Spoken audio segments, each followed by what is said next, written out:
செய்வோம்.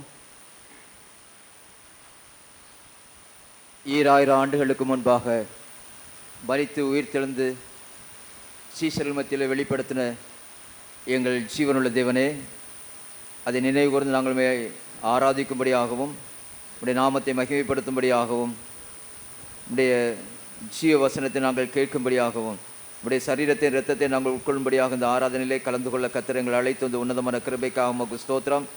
இந்த ஆராதனை தொடக்கம் முதல் முடிவரை கர்த்தருடைய பிரசன்னம் நிறைவாக இருக்கும்படியாக நாங்கள் செபிக்கிறோம். தடைகள் எல்லாம் மாற்றுங்க, அப்படி நாம மகிமைப்படுவதாக. உயிர்த்தெழுந்த இயேசு கிறிஸ்துடைய வல்லமை தேவ சமூகம் எங்கள் மத்தியில் நிறைவாய் காணப்படுவதாக. இயேசு கிறிஸ்துவின் நல்ல நாமத்தின் ஜெபம் கேட்க நல்ல தகப்பனே, ஆமே. ஆராதனைக்கு ஆரம்பமாக பாமாலை 124 நாம் எழுந்து நின்று பாடலாம். பாமாலை எண் 124.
ஜெபம் செய்வோம்.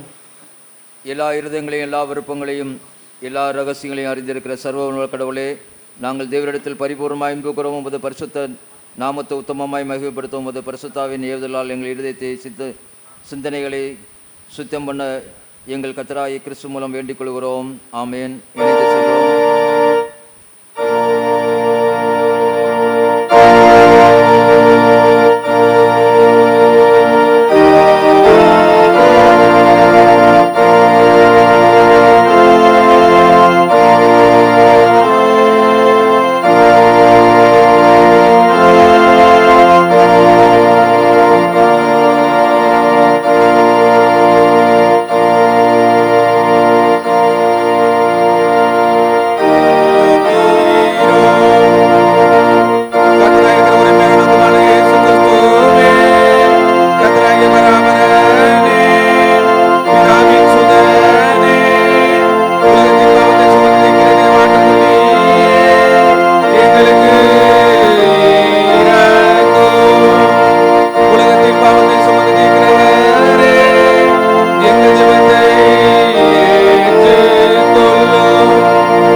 சகோதரரை, நாம் இப்பொழுது கடவுளுடைய மகா பரிசுத்த வசனத்தை கேட்கவும் ஆண்டோடைய சரீரத்தையும் இரத்தத்தையும் பெற்றுக்கொள்ள இங்கே கூடி வந்திருக்கிறோம். உத்தவ மனசாபடுத்தும் விசுவாசத்தோடு அவரிடத்தில் கட்டி சேருவதற்கு கிருபையை தேடி முழங்கால் பிடிட்டு அமைதியாக நம்மைமாய் சோதி தருவோமாக. உங்கள் பாவங்கள் நிமித்தம் முழு இருதயத்துடமையாக மனசாபடுத்து பிரணத்தில் அன்பு சிநேகம் மறந்து இனி கடவுளுடைய கற்பனையை கை கொண்டு புதிதாக்கப்பட்டவர்களாக அவருடைய பரிசுத்த மார்க்கத்தில் நடப்போம் என்று தீர்மானித்திருந்த நீங்கள் நமது ஆண்டவர் இயேசு கிறிஸ்து மூலமாய் சர்வ உள்ள கடவுளோடு போற வேண்டி உங்கள் பாவங்களை மனத்தாழ்மையாய் அறிக்கையிடுங்கள். நினைந்து செல்வோம். பரமபிதாவே, உமக்கு விரோதமாகவும் எங்கள் அயலாருக்கு விரோதம் பாவம் செய்தோம் என்று அடிக்கரையிடுகிறோம். ஒளியில் நடாமல் இருள் நடந்தோம். கிறிஸ்துவ நாமத்தை சொல்லி தீமை விட்டு விலகவில்லை. எங்களை இறங்க வேண்டும் என்று முடத்தில் மன்றாடுகிறோம். இயேசு கிறிஸ்து நிமித்தம் எங்கள் பாவங்கள் எல்லாவற்றையும் மன்னியும். முதல் பரிசுத்தாவினால் எங்களை சுத்திகரித்து எங்கள் மனசாட்சியை உயிர்ப்பித்தருளும். உடைய பரிசுத்த நாமத்திற்கு மகிமை உண்டாகும்படி நாங்கள் இனி புதிய ஜீவன் உள்ளவர்களாய் உமக்கு ஊழியம் செய்யத்தக்கதாக மற்றவர்களுக்கு மன்னிக்க எங்களுக்கு உதவி செய்யும். இயேசு கிறிஸ்து மூலமாய் உண்மையாய் தமிழத்தில் மனம் திரும்பி யாவருக்கு அருளப்படுகிற கிருபை நிறைந்த அருள் வாக்கு கேள்விங்கள். வருத்தப்பட்ட பாரம் சுமக்கிறவர்களே, நீங்கள் எல்லாரும் இடத்தில் வாருங்கள், நான் உங்களுக்கு பரவ தருவேன். தேவன் தம்முடைய ஒரே குமாரனை விசுவாசிக்கிறவன் கெட்டு போவன் நித்திய ஜீவனுடைய தந்தை அவரை இவ்வளவாய் உலகத்தில் அன்பு கொண்டார். பாவிகளை ரட்சிக்க கிறிஸ்து இயேசு உலகத்தில் வந்த வார்த்தை உண்மையும் எல்லா அங்கீக்கு பாத்திரமானது. ஒருவன் பாவம் செய்வனானால் நீதிபரராக இருக்கிற இயேசு கிறிஸ்து நமக்காக பிதாவண்டத்தில் பரிந்து இருக்கிறார். நம்முடைய பாவங்களை நிறுத்த பெறுகிற கிருபாதலி அவரே. நம்முடைய பரமபிதாவைய சர்வ கடவுள் உத்தம மனசோடு உண்மையான விசுவாசத்துடன் தமிழத்தில் திரும்பி தங்கள் சகோதர குற்றங்களை மன்னிக்கிற யாவருக்கும் பாவ மன்னிப்பை அருளி செய்வோம் என்று மிகுந்த இரக்கமாய் வாக்குத்தத்தம் செய்திருக்கிறார். அவர் நம்முடைய ஆண்டவர் இயேசு கிறிஸ்து நிமித்தம் உங்களுக்கு இறங்கி உங்கள் பாவங்கள் எல்லாவற்றையும் மன்னித்து அவைகளின்று உங்களை விடுதலையாக்கி சகல நன்மைகளை உங்கள் உறுதிப்படுத்தி நிறைவேற்றி உங்களை நித்திய கரையில் சேர்ப்பாராக. ஆமென். ஆண்டவர் உங்களோடு இருப்பாராக. அவர் உமது ஆவியோடும் இருப்பாராக. இன்றைக்கு வேத பாடங்கள் வாசிக்க கேட்கும்.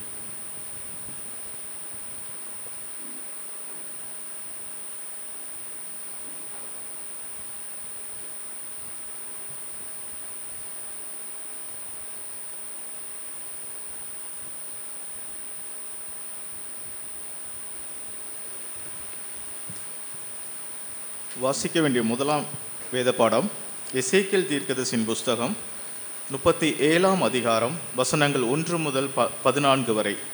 எசேக்கியேல் 37:1 முதல். கர்த்தருடைய கை என் மேல் அமர்ந்து கர்த்தர் என்னை ஆவிக்குள்ளாக்கி வெளியே கொண்டு போய் எலும்புகள் நிறைந்த ஒரு பள்ளத்தாக்கின் நடுவிலே நிறுத்தி என்னை அவைகளின் அருகே சுற்றி நடக்க பண்ணினார். இதோ பள்ளத்தாக்கின் வெட்ட வெளியிலே அந்த எலும்புகள் மகா திரளாய் கிடந்தது. அவைகள் மிகவும் உலர்ந்ததுமாயிருந்தது. அவர் என்னை நோக்கி, மனுபுத்திரனே, இந்த எலும்புகள் உயிரடையுமா என்று கேட்டார். அதற்கு நான், கர்த்தராகிய ஆண்டவரே, தேவரீர் அதை அறிவீர் என்றேன். அப்பொழுது அவர், நீ இந்த எலும்புகளை குறித்து தீர்க்கதரிசனம் உரைத்து அவர்களை பார்த்து சொல்ல வேண்டியது என்னவென்றால், உலர்ந்த எலும்புகளை, கர்த்தருடைய வார்த்தையை கேளுங்கள். கர்த்தராகிய ஆண்டவர் இந்த எலும்புகளை நோக்கி, இதோ நான் உங்களுக்கு ஆவியை பிரவேசிக்க பண்ணுவேன், அப்பொழுது உயிரடைவீர்கள். நான் உங்கள் மேல் நரம்புகளை சேர்த்து உங்கள் மேல் மாமிசத்தை உண்டாக்கி உங்களை தோலினால் மூடி உங்களில் ஆவியை கட்டளையிடுவேன். அப்பொழுது நீங்கள் உயிரடைந்து நான் கர்த்தர் என்று அறிந்து கொள்வீர்கள் என்று உரைக்கிறார் என்று சொல் என்றார். எனக்கு கட்டளையிட்டபடியே நான் தீர்க்கதரிசனம் உரைத்தேன். நான் தீர்க்கதரிசனம் உரைக்கையில் ஒரு இரைச்சல் உண்டாயிற்று. இதோ அசைவுண்டாக்கி ஒவ்வொரு எலும்பும் தன் தன் எலும்போடு சேர்ந்து கொண்டது. நான் பார்த்து கொண்டிருக்கையில் இதோ அவைகள் மேல் நரம்புகளும் மாமிசமும் உண்டாயிற்று. மேற்புறம் எங்கும் தோலினால் மூடப்பட்டது, ஆனாலும் அவைகளில் ஆவி இல்லாதிருந்தது.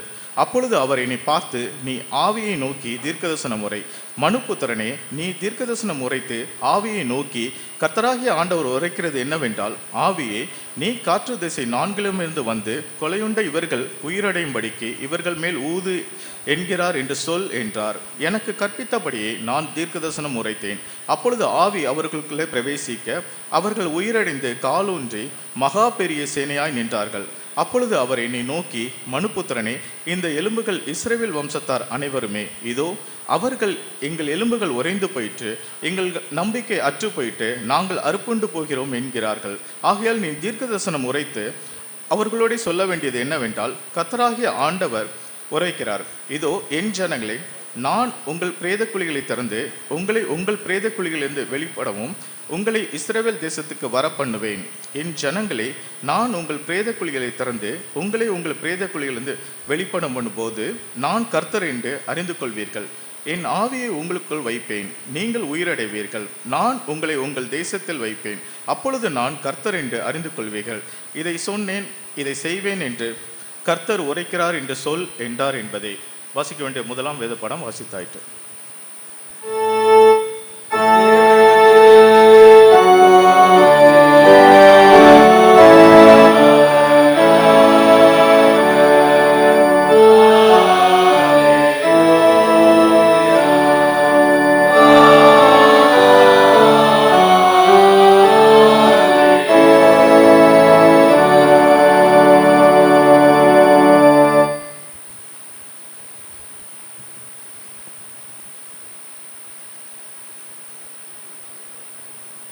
வாசிக்கும்படியாக கொடுக்கப்பட்டுள்ள இரண்டாம் வேத பாடம் அப்போஸ்தலனாகிய பவுல் கொரிந்தியருக்கு எழுதின இரண்டாம் நிருபம் 5ஆம் அதிகாரம் வசனங்கள் 1-10 முடிய. 2 கொரிந்தியர் 5ஆம் அதிகாரம் வசனங்கள் 1-10 முடிய. பூமிக்குரிய கூடாரமாகிய நம்முடைய வீடு அழிந்து போனாலும் தேவனால் கட்டப்பட்ட கை வேலையல்லாத நித்திய வீடு பரலோகத்திலே நமக்கு உண்டென்று அறிந்திருக்கிறோம். ஏனெனில் இந்த கூடாரத்திலே நாம் தவித்து நம்முடைய பரம வாசஸ்தலத்தை தரித்து கொள்ள மிகவும் வாஞ்சையுள்ளவர்களாயிருக்கிறோம். தரித்து கொண்டவர்களானால் நிர்வாணிகளாய் காணப்பட மாட்டோம். இந்த கூடாரத்தில் இருக்கிற நாம் பாரம் சுமந்து தவிக்கிறோம். இந்த போர்வையை கலைத்து போட வேண்டுமென்று விரும்பாமல் மரணமானது ஜீவனாலே விழுங்கப்படுவதற்காக போர்வை தரித்தவர்களாய் இருக்க வேண்டுமென்று விரும்புகிறோம். இதற்கு நம்மை ஆயத்தப்படுத்துகிறவர் தேவனே. ஆவி என்னும் அச்சாரத்தை நமக்கு தந்தவரும் அவரே. நாம் தரிசித்து நடவாமல் விசுவாசித்து நடக்கிறோம். இந்த தேகத்தில் குடியிருக்கையில் கர்த்தரிடத்தில் குடியிராதவர்களாய் இருக்கிறோம் என்று அறிந்தும் எப்பொழுதும் தைரியமாய் இருக்கிறோம். நாம் தைரியமாகவே இருந்து இந்த தேகத்தை விட்டு குடிபோகவும் கர்த்தரிடத்தில் குடியிருக்கவும் அதிகமாய் விரும்புகிறோம். அதன் நிமித்தமே நாம் சரீரத்தில் குடியிருந்தாலும் குடியிராமற் போனாலும் அவருக்கு பிரியமானவர்களாய் இருக்க நாடுகிறோம். ஏனென்றால் சரீரத்தில் அவனவன் செய்த நன்மைக்காவது தீமைக்காவது தக்க பலனை அடையும்படிக்கு நாம் எல்லோரும் கிறிஸ்துவின் நியாயாசனத்திற்கு முன்பாக வெளிப்பட வேண்டும் என்பதே. பாடம் முடிந்தது.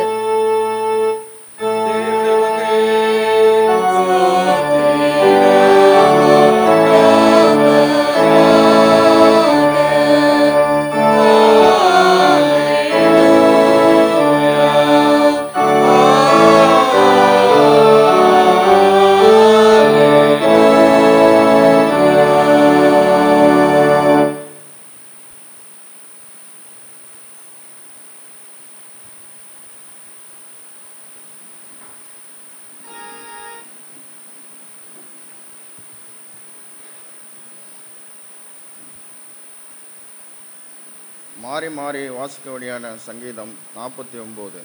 சங்கீதம் 49. ஜனங்களே, நீங்கள் எல்லாரும் இதை கேளுங்கள்.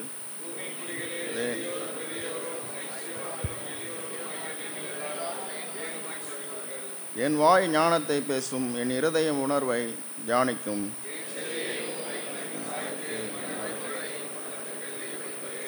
என்னை தொடர்களுடைய அக்கிரமம் என்னை சூழ்ந்து கொள், தீங்கு நாட்களில் நான் பயப்பட வேண்டியது என்ன?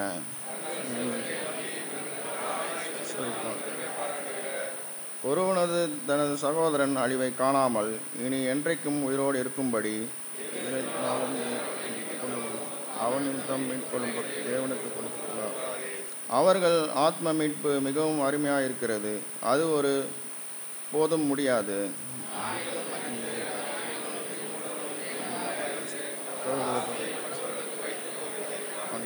தங்கள் வீடுகள் நித்திய காலமாகவும் தங்கள் வாஸ்தலங்கள் தலைமுறை தலைமுறையாகவும் இருக்கும் என்பது அவர்கள் உள்ளத்தின் அபிப்பிராயம். அவர்கள் தங்கள் நாமங்களை தங்கள் நிலங்களுக்கு தரிக்கிறார்கள்.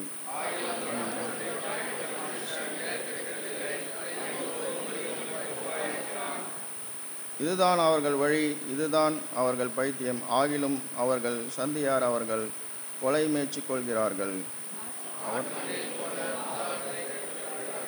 மரணம் அவர்களை மேய்த்து போடும். செம்மையானவர்கள் அதிகாலையிலே அவர்களை ஆண்டு கொள்வார்கள். அவர்கள் தங்கள்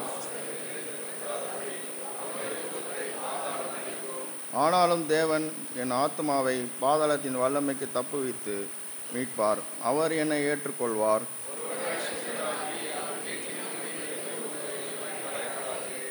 அவன் மரிக்கும்போது ஒன்றும் கொண்டு போவதில்லை. அவன் மகிமை அவனை பின்பற்றி செல்வதும் இல்லை.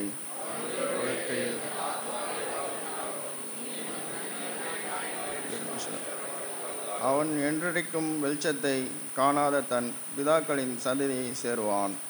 குணம் பொருந்தியவனாயிருந்தும் அறிவில்லாத மனுஷன் அழிந்து போவதற்கும் இருக்கிறான்.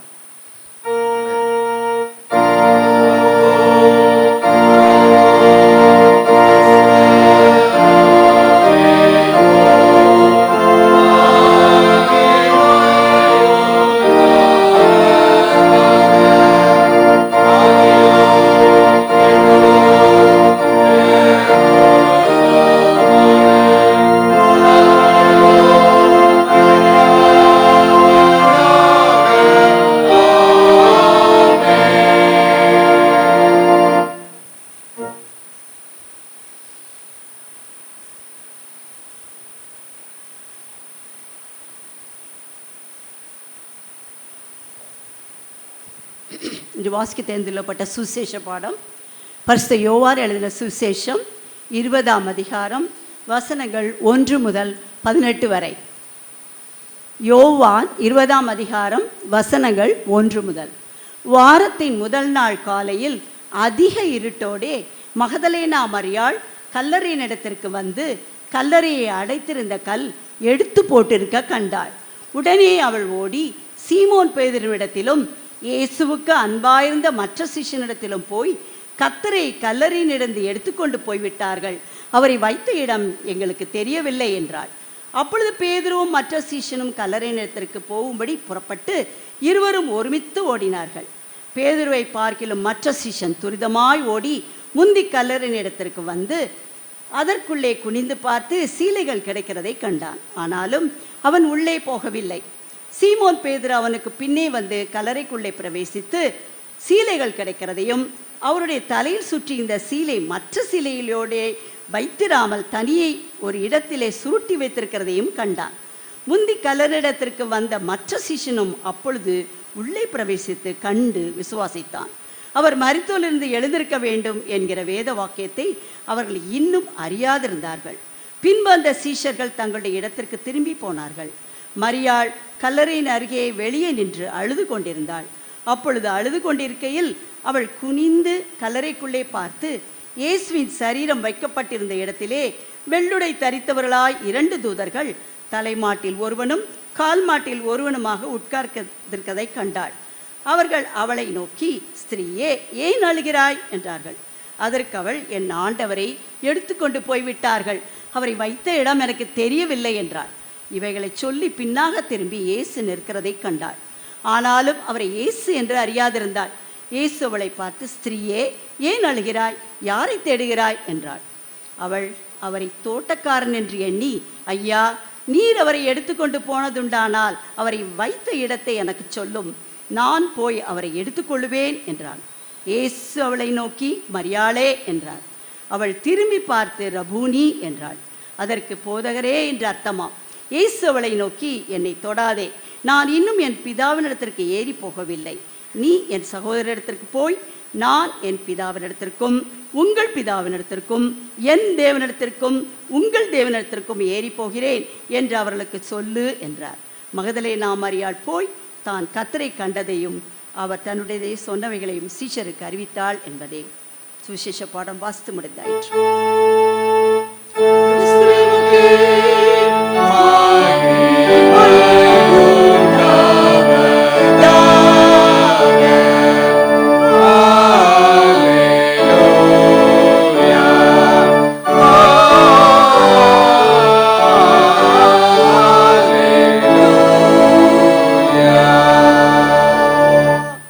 பாமாலை 123 செய்திக்கு முன்பாக நாம் பாமாலை 123 பாடலாம்.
ஜெபம் செய்வோம்.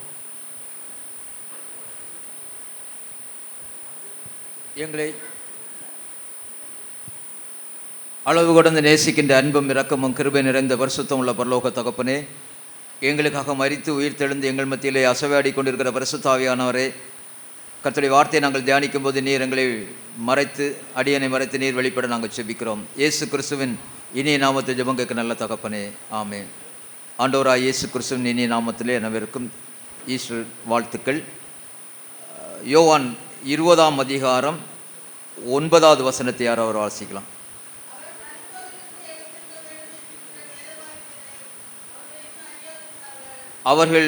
அவர் மரித்தோர்ந்து எழுந்திருக்க வேண்டும் என்கிற வேத வாக்கியத்தை அவர்கள் இன்னும் அறியாதிருந்தார்கள். நமக்கு நன்றாக தெரியும், மத்தேயு, மார்க்கு, லூக்கா, யோவான் இந்த 3 சுவிசேஷ பாடங்களிலும் இயேசு கிறிஸ்துடைய சரித்திரம் எழுதப்பட்டிருக்கு. ஹிஸ்ட்ரி, எப்படி இயேசு கிறிஸ்து பிறந்தார், எப்படி இயேசு கிறிஸ்து வளர்ந்தார், எப்படி இயேசு கிறிஸ்து ஊழியம் செய்தார், எப்படி இயேசு கிறிஸ்து 12 சீசர்களை செலக்ட் பண்ணார், எப்படி சிலுவைக்கு போகும் முன்னாக அவர்களுக்காக ஜெபித்தார், எல்லா சரித்திரங்கள் எழுதப்பட்டிருக்கு. இந்த சரித்திரத்துடைய அடுத்த பகுதி தான் இயேசு கிறிஸ்து இந்த உலகத்தை வந்த நோக்கத்தை நிறைவேற்றக்கூடிய ஒரு பகுதி. அது எங்கே தொடங்குறது என்றால், நம்முடைய கிறிஸ்தவம் எங்கே தொடங்குனால் இயேசு கிறிஸ்துடைய உயிர்த்தெழுதலில் தான் கிறிஸ்தவம் தொடங்குகிறது. இந்த கிறிஸ்தவ மார்க்கம் இல்லைன்னா நம்முடைய இன்றைக்கு நாம் இயேசு கிறிஸ்துவை ஆராதித்து கொண்டிருக்கிறோம்.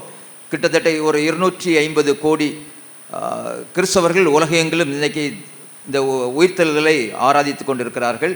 அதோடைய பேஸ் எங்கன்னா இயேசு கிறிஸ்து உயிர்த்தெழுந்ததுனால. இந்த உயிர்த்தெழுந்தனுடைய நோக்கத்தை நாம் அறிந்து கொள்ள வேண்டும். உயிர்த்தெழுந்திருக்கிறது சரித்திரம். இயேசு கிறிஸ்து பிறந்தார் என்பது சரித்திரம், இயேசு கிறிஸ்து வளர்ந்தார் என்பது சரித்திரம், இயேசு கிறிஸ்து மரித்தார் என்பது சரித்திரம், இயேசு கிறிஸ்து உயிர்த்தெழுந்தார் என்பது சரித்திரம். 500 பேருக்கு தன்னை வெளிப்படுத்தினார் என்பது சரித்திரம். 500 சாட்சிகள் இருக்கிறது. பவுல் எழுதும்போது சொல்கிறார், 500 பேருக்கு இயேசு கிறிஸ்து 40 நாட்கள் தன்னை வெளிப்படுத்தினார் என்பது அது ஹிஸ்ட்ரி. அதில் யாருக்கு எந்த டவுட் கிடையாது. அது இயேசு கிறிஸ்துவை ஏற்றுக்கொண்டவங்களுக்கும் இயேசு கிறிஸ்துவை ஏற்றுக்கொள்ளாதவங்களுக்கும் எந்த மதத்தை சேர்ந்தவர்களுக்கும் சரிதான், அதில் எந்த வித டவுட் கிடையாது. ஆனால் மிக முக்கியமாக நாம் ஒன்றை அறிந்து கொள்ள வேண்டும், இது நமக்கு எந்த விதத்தில் ஆசீர்வாதமாக அமைகிறது. இந்த உயிர்த்தெழுந்த இயேசு கிறிஸ்துடைய அந்த ஆசீர்வாதம் நமக்கு என்ன, நமக்கு எப்படிப்பட்ட ஆசீர்வாதம் அதில் இருக்கிற உயிர்த்தெழுந்த இயேசு கிறிஸ்துனால் வரக்கூடிய மிக முக்கியமான 3 ஆசீர்வாதங்களை சொல்லிவிட்டு கடந்து செல்ல ஆசைப்படுகிறேன். மிக முக்கியமாக நீங்கள் இயேசு கிறிஸ்து உயிர்த்தெழுதாவிட்டால் என்ன நடந்திருக்கு என்பது 1 கொரிந்தியர் 15ஆம் அதிகாரம் 17ஆம் வசனத்தை யாராவது வாசியுங்கள். 1 கொரிந்தியர் 15ஆம் அதிகாரம் 17ஆவது வசனம். கிறிஸ்து எழுந்திராவிட்டால் உங்கள் விசுவாசம் வீணாயிருக்கும், நீங்கள் இன்னும் உங்கள் பாவங்களில் இருப்பீர்கள். இயேசு கிறிஸ்து உயிர்த்தெழுந்தார் என்பதற்கு இன்றைக்குள்ள சாட்சி என்னன்னா பாவ மன்னிப்பு நிச்சயம். இயேசு கிறிஸ்து இன்றைக்கு உயிரோடு இருக்கிறார், இயேசு கிறிஸ்து இன்றைக்கு உயிர்த்தெழுந்திருக்கிறார் என்பதற்கு அடையாளம் என்னென்னால் இயேசு கிறிஸ்துவை ஏற்றுக்கொண்டு ரட்சிக்கப்பட்ட மக்களுடைய அந்த சாட்சி தான் இயேசு கிறிஸ்து உயிரோடு இருக்கிறார். நாம் ஒன்றை அறிந்து கொள்ள வேண்டும், தேவன் மனிதனை படைக்கும்போது 5ஆம் அதிகாரத்தில் 5ஆம் அதிகாரம் 1ஆம் வசனத்தை வாசிக்கும்போது, ஆதியாகமம் 5ஆம் அதிகாரம் 1ஆம் வசனத்தை வாசிக்கும்போது தேவ சாயலாக மனிதனை படைக்கிறார். 5ஆம் அதிகாரம் 1ஆம் வசனத்தை வாசிங்க. ஆதியாகமம் 5:1 வம்சவரலாறு நாளிலே தேவ சாயலாக சிருஷ்டித்தார். 3ஆம் வசனத்தை வாசிங்க. 130 வயதான போது தன் சாயலாக, நல்லா கவனிச்சுருங்க, தேவ சாயலாக படைக்கப்பட்ட மனிதன் இப்போ எந்த சாயலாக மாறுகிறார்னா ஆதாமுடைய சாயலாக மாறுகிறார், பாவம் சாயலாக மாறுகிறார். அதனால தான் சங்கீதக்காரன் சொல்லும்போது என்ன சொல்லுவார்னா, தாய் என்னை பாவத்தில் கற்பந்தரித்தார். இந்த உலகத்தில் பிறக்கக்கூடிய எல்லாருமே பாவத்தில் பிறந்திருக்கிறார்கள். நான் எங்கே இதுக்கு முன்னாடி சொன்னேன்னு தெரில, கலாத்தியர் 5ஆம் அதிகாரத்துக்கு நேராக திருப்பிக் கொள்ளலாம். நம்ம இயேசு கிறிஸ்து உயிர்த்தெழுந்து நம்முடைய பாவம் மன்னிக்கப்பட்ட நிச்சயம் நமக்கு இருக்கிறதா இல்லை என்பதற்கு ஒரு நிமிஷம் ஒரு டெஸ்ட்டு. அந்த கலாத்தியர் 5ஆம் அதிகாரத்தில் மாம்சத்திற்கிரிகள் தொடங்கும். யாராவது ஒரு சத்தமாக வாசிக்கணும். அதில் ஒரு நிமிஷம் அதில் 17 குணங்கள் இருக்கும்.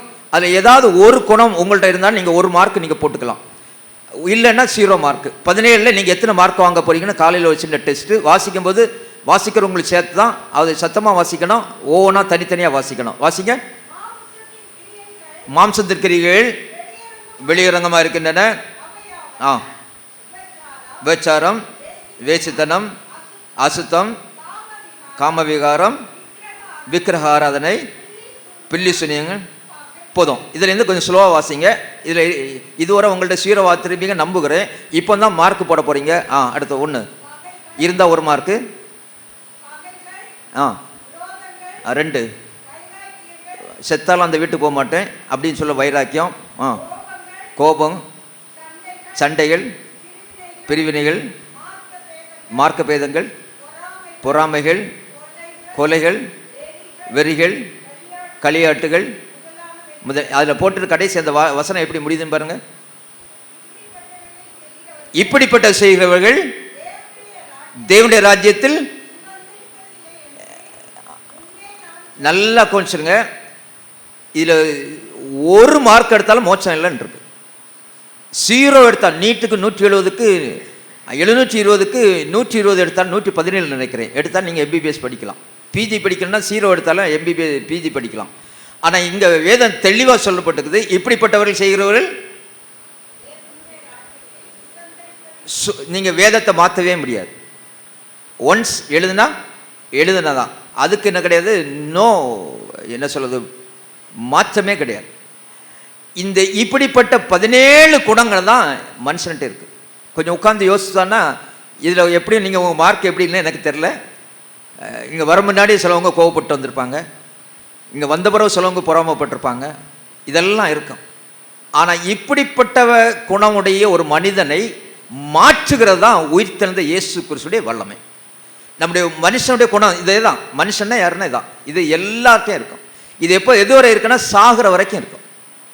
ரட்சிக்கப்பட்டவங்கள்ட்ட இருக்குமா? இருக்கும். ஊழியக்காரர்கிட்ட இருக்குமா? இருக்கும். நம்முடைய சபையில் முக்கியமானவர்கிட்ட இருக்குமா? இருக்கும். உலகத்தில் ஒருத்தர் மனுஷனாக இருந்தான்னா இது உண்டு. ஆனால் அதற்கு கீழே இருக்கும் ஆவியின் கனிகள் தொடங்குது. அன்பு, சந்தோஷம், சமாதானம், நீடிய பொறுமை, தயவு, நற்குணம், விசுவாசம், சாந்தம், இச்சையடக்கம். இது என்னன்னா ஆவியின் கனிகள். இதுக்கு நமக்கு சம்பந்தமே கிடையாது.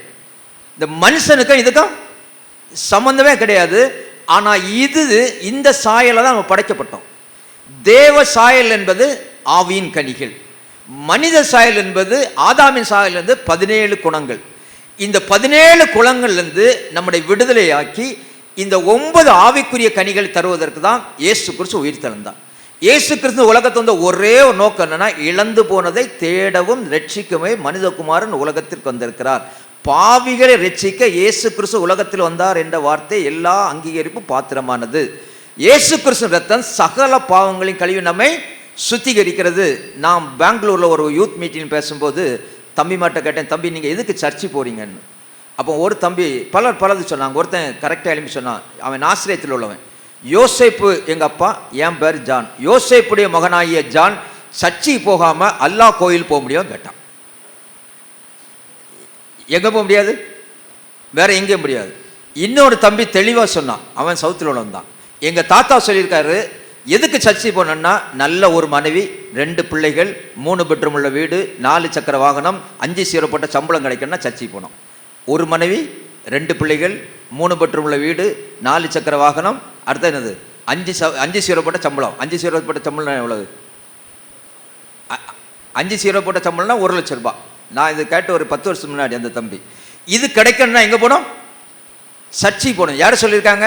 எங்கள் தாத்தா சொல்லியிருக்காங்க. இன்னைக்கு இருக்க மிகப்பெரிய பிரச்சனை என்னன்னா, கிறிஸ்தவர்கள் யார் என்றால் ரட்சிக்கப்பட்டவர்கள் மட்டும்தான் கிறிஸ்தவர்கள். அதை தெளிவாக நம்ம இருக்கணும். கிறிஸ்தவ குடும்பத்தில் பிறந்தோன்னா கிறிஸ்தவத்துக்கு கிடைக்கக்கூடிய எத்தனை நமக்கு நன்மைகளும் கிடைக்கும். கல்ற கிடைக்கும், கல்யாணம் கிடைக்கும், வீட்டில் நம்ம விசேஷங்களுக்கு பாஸ்டர் வருவாங்க, இதெல்லாம் நடக்கும்.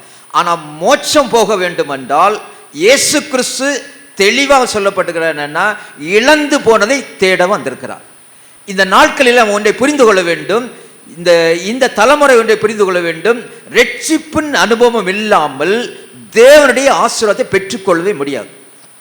பாவம் என்று ஒன்றை நாம் புரிந்து கொள்ள வேண்டும். பாவத்துடைய அகோர தன்மை புரிந்து கொள்ள வேண்டும். காரணம், இந்த நாட்களில் பாவத்துக்கு இன்னொரு பேர் கொடுத்துருக்காங்க, சின்னுக்கு இன்னொரு பேர் கொடுத்துருக்காங்க. அது பேர் என்ன கொடுக்குறாங்கன்னா வீக்னஸ்ன்றாங்க. பாவத்துக்கு இன்னொரு பேர் என்னது? வீக்னஸ். வீக்னஸ் என்னது?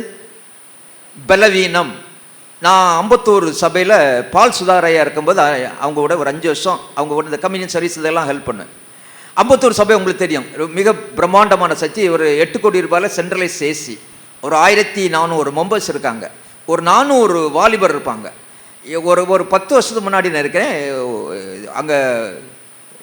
குட் ஃப்ரைடே ஆராதெல்லாம் முடிச்சு சாயங்காலம் ஒரு சின்ன கம்ப்ளைண்ட் வந்துச்சு. என்ன கம்ப்ளைண்ட் தான், தம்பிமார் கொஞ்சம் 2 தம்பிமார் தண்ணி அடிச்சுட்டு வந்துட்டாங்க, கொஞ்சம் குடிச்சிட்டு வந்துட்டாங்க. பாஸ்டர் கூப்பிட்டு கேட்டாங்க, நல்ல தம்பிமார் கூப்பிட்டு கேட்டாங்க. அப்போ அந்த தம்பிமார் சொன்னாங்க, எங்களுக்கு துக்கம் தாங்க முடியலை, அடிச்சிட்டோங்க. என்ன துக்கம்னா, இருந்ததில் உலகத்தில் ஒரே ஒரு நல்ல மனுஷன், அவரை பிடிச்சி சிலுவையில் அடிச்சிட்டாங்க, துக்கம் தாங்க முடியலைன்னு அடிச்சிட்டாங்க. அப்போ அவர் சொல்கிறார், அப்புறம் என்ன ஈஸ்வருக்கு என்ன பண்ணுவீங்க? சந்தோஷம் தாங்க முடியலை அடிப்பேன். அவங்க கொஞ்சம் வீக்னஸ். என்ன வீக்னஸ்? துக்கம் வந்தாங்கன்னா கொஞ்சம் அடிப்பாங்க, சந்தோஷம் தாங்க முடியலைன்னா கொஞ்சம் அடிப்பாங்க.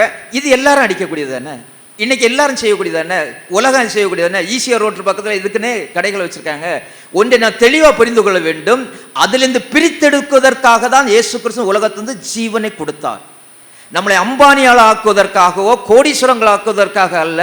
நம்மை எதற்காக இயேசு கிறிஸ்து உலகத்தில் வந்தார் என்றால், நம்முடைய தெளிவு அடுத்த தலைமுறைக்கு சொல்லிக் கொடுக்க மிக முக்கியமான ஒன்று என்னன்னா, பாவம் என்பது கொடூரமானது. அந்த கொடூரமான தன்மையிலிருந்து நம்மை விடுவிப்பதற்கு இயேசு கிறிஸ்து உலகத்தில் வந்து உயிர்த்தெழுந்து, இன்னைக்கு உயிர்த்தெழுந்ததுனாலே நமக்கு ரட்சிப்பு அனுபவம் ஒன்று இருக்கிறது.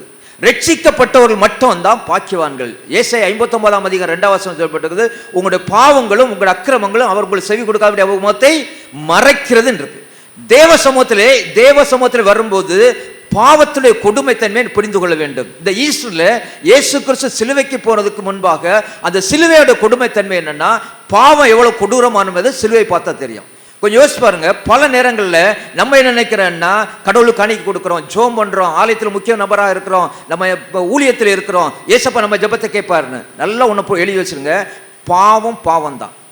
தேவனுக்கு பிரியமான தாவீது ஒரே ஒரு பாவம் பண்ணுகிறார்.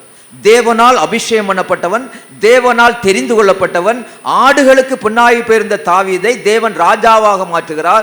ராஜாவாக மாற்றுவதற்கு முன்பாக 13 ஆண்டுகள் அபிஷேகம் பண்ணி சவுல் கை தப்பு வைக்கிறார். உன்னதமான ஆசீர்வாதத்தை கொடுக்கிறார்.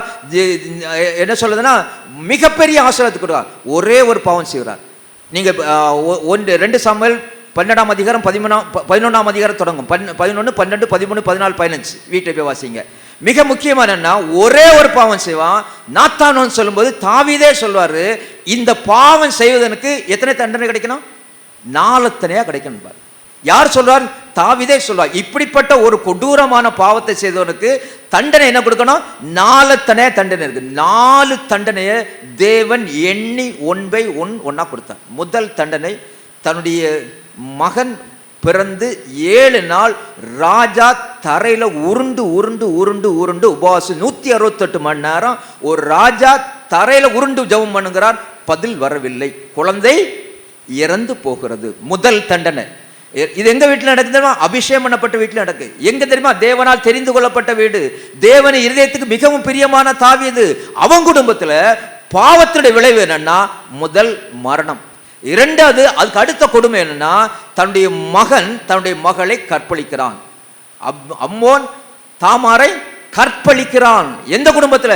அபிஷேகம் பண்ணப்பட்ட குடும்பத்துல. அதுக்கு அடுத்த தண்டனை என்னன்னா, கற்பழித்த அம்மோனை அப்சலோம் கொலை செய்கிறான். அதுக்கு அடுத்த தண்டனை என்ன? 15ஆம் அதிகாரத்தில் போட்டுக்குது, அப்சலோம்னாலே தாவீது வெறுங்காலால் ஓடி போனான்.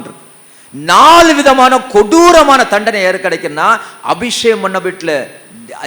தெளிவாக சொல்லுவதுன்னா, பாவத்திலிருந்து நம்ம எஸ்கேப் ஆகவே முடியாது. நம்ம எதை விதைக்கிறோமோ அதை அறுத்துதான் ஆக வேண்டும். அது வேதம். வேதத்தை மாற்றவே முடியாது. ஆனால் கிருபையாக தேவன் நமக்கு ஒன்று கொடுத்துக்கிறார். பாவியா என்மேல் கிருபையாரும். நீங்க தேவ சமூகத்தில் வரும்போது ஜெபிக்கக்கூடிய முதல் ஜெபம் என்னன்னா, பாவியா என்மேல் கிருபையாயிரும். பாவ மன்னிப்பின் நிச்சயத்தை பெற்ற பிற்பாடு தான் ஜெபத்தை தொடங்கணும். நம்ம 40 நாள் உபவாசம் இருந்து ஜெபித்திருக்கலாம், இல்லைன்னா எத்தனை நாள் ஜெபித்திருக்கலாம். பாவ மன்னிப்பு நிச்சயம் ஒருத்தனுக்கு இல்லைன்னா, நான் ரட்சிக்கப்பட்டவன் நிச்சயம் எனக்கு இல்லைன்னா, தேவன் என் ஜெபத்தை கேட்க முடியாது. அக்கிரம சிந்தனை கொண்டிருப்பனால் தேவன் ஜெபத்தை செவி கொடான் இருக்குது. ஏழைகளின் கூக்குரலில் தன் செவி அடைத்துக் கொள்கிறோம், தான் சத்தம் விட்டு கூப்பிடும்போது கேட்கப்பட மாட்டான் இருக்குது. வேதத்தை கேளாதபடி தன் ஜெபத்துக்கு, வேதத்தை கேளாத ஜெபம் எனக்கு அருவருப்புன்றார். நாம் ஆராதிக்கக்கூடிய தேவன் அன்புள்ள தேவன், நமக்காக மரித்திருக்கிறார், நமக்காக உயிர் தெழுந்திருக்கிறார், நம்ம மத்தியில் அசைவாடி கொண்டிருக்கிறார். ஆனால் அதே நேரத்தில் அவர் நீதியுள்ள நியாயாதிபதி. நாம் ஆராதிக்கக்கூடிய தேவன் பாவங்களை நேசிப்பார், பாவத்தை வெறுக்கிறார். நம்முடைய பாவம் இருந்தன்னா தேவனால் ஆசீர்வதிக்கவே முடியாது. ஏன் குடும்பங்களில் பிரச்சனை, ஏன் குடும்பத்தில் சமாதான குறைவு என்றால், கர்த்தரை பயந்த குடும்பம் தான், இயேசு கிறிஸ்துவை ஏற்றுக்கொண்ட குடும்பம் தான், ஊழியத்துக்கு காணிக்க கொடுத்த குடும்பம் தான், கர்த்தருடைய பிரியமான குடும்பம் தான். அங்கேயும் பாவம் இருந்தான்னா கடவுள் ஒரு நாளும் பாவத்தோடு காம்ப்ரமைஸ் பண்ண மாட்டார்.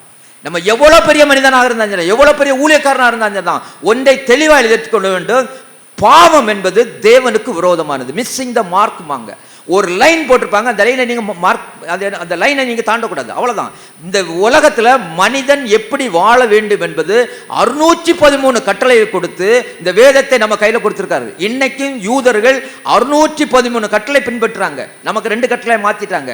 ஆனால் இன்றைக்கும் யூதர்கள் 613 கட்டளை எழுதி வைத்து அந்த 610 எப்படி என்ன சொல்லுவாங்கன்னு, எந்த மீனை சாப்பிடணும், எந்த கறி சாப்பிடணும், எப்போ எப்படி பைபிள் அந்த தோராமா அதை வாசிக்கணும், எப்படி உட்கார்ந்துருக்கணும், எப்படி என்ன செய்யணும், எல்லாம் 613 கீழ்ப்படுகிறாங்க. அந்த கீழ்ப்படுகிறதுனால தான் அந்த சந்ததியை இன்னைக்கும் தேவனால் ஆசீர்வதிக்கப்பட்ட சந்ததி, அந்த சந்ததியை யாராலும் தொட முடியவில்லை. ஒன்றை புரிந்து கொள்ள வேண்டும், பாவம் என்பது பாவம் தான். அதற்கு காம்ப்ரமைஸே பண்ணக்கூடாது.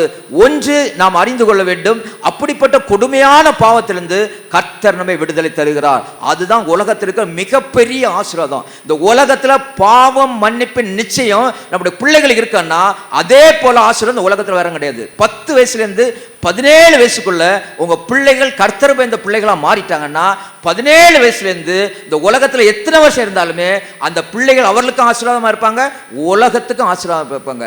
10 வயசுலேருந்து 17 வயசுக்குள்ள நம்ம பிள்ளைகள் கர்த்தருக்குள்ள பிள்ளை வரலன்னா 17 வயசுலேருந்து உலகத்தில் இருக்கிற வரைக்கும் உலகத்துக்கு பிரச்சனை.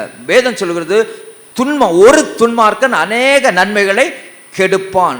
ஏன் இதை அழுத்தம் திருத்தமாக சொல்கிறேன்னா, நான் இதுக்கு முன்னாடி வந்து சொல்லியிருப்பேன், இப்போவும் சொல்கிறேன், உங்கள் பிள்ளைகள் ரட்சிக்கப்பட்ட பிள்ளைகளா இல்லையா என்பதுக்கு எளிமையான ஒரு டெஸ்ட் தான். நான் இப்போ 17 டெஸ்ட் பண்ண பார்த்தீங்களா, 17 அவங்களுக்கு வைக்க வேண்டாம், ஒரே ஒரு டெஸ்ட் தான். உங்கள் முன்னாடி நின்று செல்ஃபோன் பேசலைன்னா அவங்க ரட்சிக்கப்படலன்னு அர்த்தம். எந்த பிள்ளைகளாக இருந்தாலும் சரி தான், எந்த பிள்ளைகள் பெற்றோருக்கு முன்பாக நின்று செல்ஃபோன் பேசுகிறாங்களோ, பெற்றோருக்கு முன்பாக இன்டர்நெட்டை ஓப்பன் பண்ணி வச்சுருக்காங்களோ அவர்கள் மட்டும்தான் ரட்சிக்கப்பட்டவர்கள். எவ்வளவு படித்தவங்களாக இருக்கலாம், ஐஏஎஸ் ஆஃபீஸர் முடித்தவங்க தான், எவ்வளோ ரகசியம் அவங்க கையில் இருக்கலாம், எல்லாம் என்ன சொல்லுது பாஸ்வேர்டு வச்சுருக்கலாம், எந்த இதுவும் சரிதான். மிக முக்கியமாக நம்முடைய பிள்ளைகள் ரட்சிக்கப்பட்ட பிள்ளைகளாக இருந்தால் பெற்றோருக்கு முன்னாடி தைரியமாக செல்ஃபோன் பேசுவாங்க. அதுதான் வழி. இன்னைக்கு செல்ஃபோன் நம்ம முன்னாடி பேசலைன்னா அவங்க தவறான வழிக்கு போயிட்டாங்கன்னு அர்த்தம். அவர்கள் ரட்சிக்கப்படுகிற வரைக்கும் தேவ சமூகத்தில் ஜெபிக்கணும். மிக முக்கியமான ஒன்றுன்னா, இன்றைக்கு நாம் ஆராதிக்கக்கூடிய தேவன் முற்றும் முடிய ரட்சிக்க வல்லமை உள்ள தேவனாக இருக்கிறார். இன்றைக்கு ஒன்றை புரிஞ்சுக்கணும், இயேசு கிறிஸ்து உயிர் தெழுந்த ஒரே ஒரு நோக்கம் என்னன்னா, நம்மை ரட்சிப்பதற்காக. நாம் ரட்சிக்கப்பட்டிருக்குமானால் பாவம் மன்னிக்கப்பட்டவருடைய ஜெபத்திற்கு வல்லமை உண்டு. மிக முக்கியமாக சாம் சுந்தரம் பாஸ்டர் அவங்க சொல்லும்போது அழகாக சொல்லுவாங்க, பாவம் மன்னிக்கப்பட்டவன் முழங்கால் படியிடும்போது பிசாசுடைய கைகள் முடக்கப்படும். பாவம் மன்னிக்கப்பட்டவன் முழங்கால் படியிடும்போது பரலோகம் திறக்கப்படும். பாவம் மன்னிக்கப்பட்டவன் ஜெபிக்கும் போது அற்புதங்கள் நடக்கும்.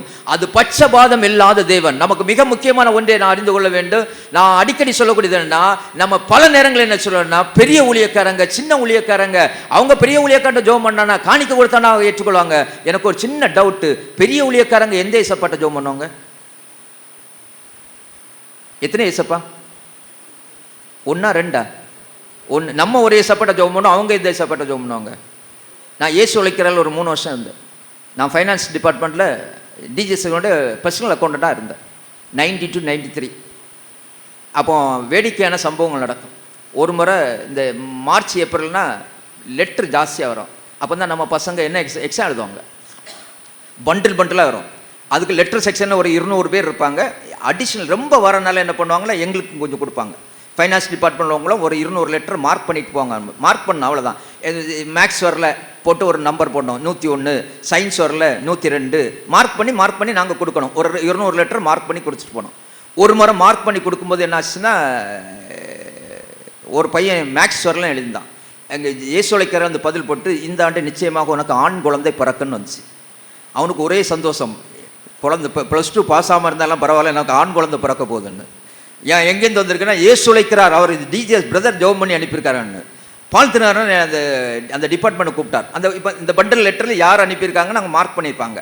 கூப்பிட்டு ஃபைனான்ஸ் டிபார்ட்மெண்ட்டை கூப்பிட்டு என்ன சொன்னாங்கன்னா, நீங்கள் ஆண் மேக்ஸ் வரலாம் எழுதியிருக்கான், நீங்கள் ஆண் குழந்தை கிடைக்கன்னு பதில் போட்டிருக்கீங்கன்னு. அப்போ அந்த மார்க் பண்ண சகோதரன் கேட்டால், இல்லை நான் கரெக்டாக 101 தான் போட்டேன். 101 தான் மேக்ஸு, 10ன்னா ஆண் குழந்தை. இவர் போட்ட ஸ்பீடில் என்ன பண்ணிட்டான்னா 101ன்னு போட்டுட்டு இப்படி ஒரு ரவுண்ட் அடித்தார். ரவுண்டு கடைசி ரவுண்டில் 1 மாட்டிக்கிடுச்சு. அடுத்த டேபிள் போச்சு. அடுத்த டேபிள் எடுத்தோன்னே என்னாச்சு, அந்த 1 பார்க்கல, அவர் எதை பார்த்தாரு, 10ன்னு பார்த்தார். 10ன்னா என்னென்ன, 1 சாமுவேல் 1ஆம் அதிகாரத்தை எடுத்து எழுதிட வேண்டியதான். நல்லா உனக்கு புரிஞ்சுங்க. அன்னை நான் கற்றுக்கொண்டேன், எனக்காக, என் குடும்பத்துக்காக, என் பிள்ளைகளுக்காக நான் ஜெபம் பண்ணுறோம். இந்த உலகத்தில் யாராலும் ஜெபம் பண்ண முடியாது. தெளிவாக எழுதி வச்சுங்க. எனக்காக நான் ஜெபம் பண்ணுற மாதிரி, என் பிள்ளைகளுக்காக நான் ஜெபம் பண்ணுற மாதிரி, என் குடும்பத்துக்காக நான் ஜெபம் பண்ணுற மாதிரி இந்த உலகத்தில் யாராலும் ஜெபம் பண்ண முடியாது. என் பாவம் மன்னிக்கப்பட்ட நிச்சயம் எனக்கு இருக்குமானால் என் தேவன் எனக்கு பதில் கொடுப்பார். நாம் ஆராதிக்கக்கூடிய தேவன் பட்சபாதம் இல்லாத தேவன். கூப்பிடுகிற காக்க குஞ்சிக்கும் ஆகாரம் கொடுப்பார், கல்லுக்கடியில் தேரைக்கும் ஆகாரம் கொடுப்பார். தம்மை நோக்கி கூப்பிட யாவருக்கும், உண்மையாய் தம்மை நோக்கி கூப்பிட யாவருக்கு அவர் சமீபமாக இருக்கிறார். நாம் ஆராதிக்கக்கூடிய தேவன் ஒன்று. நமக்கு எதற்காக இந்த உலகத்தில் அவர் மரித்தாரண்டா? பாவம் மன்னிப்பு நிச்சயம். இரண்டாவது என்னன்னா, இயேசு கிறிஸ்து உயிர் தெழுந்தார். உயிர் தெழுந்து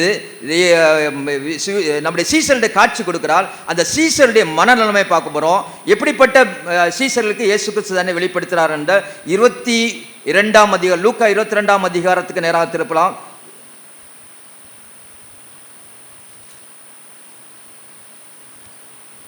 சாரி, 24ஆம் அதிகாரம் 17ஆம் வசனத்தை வாசிங்க.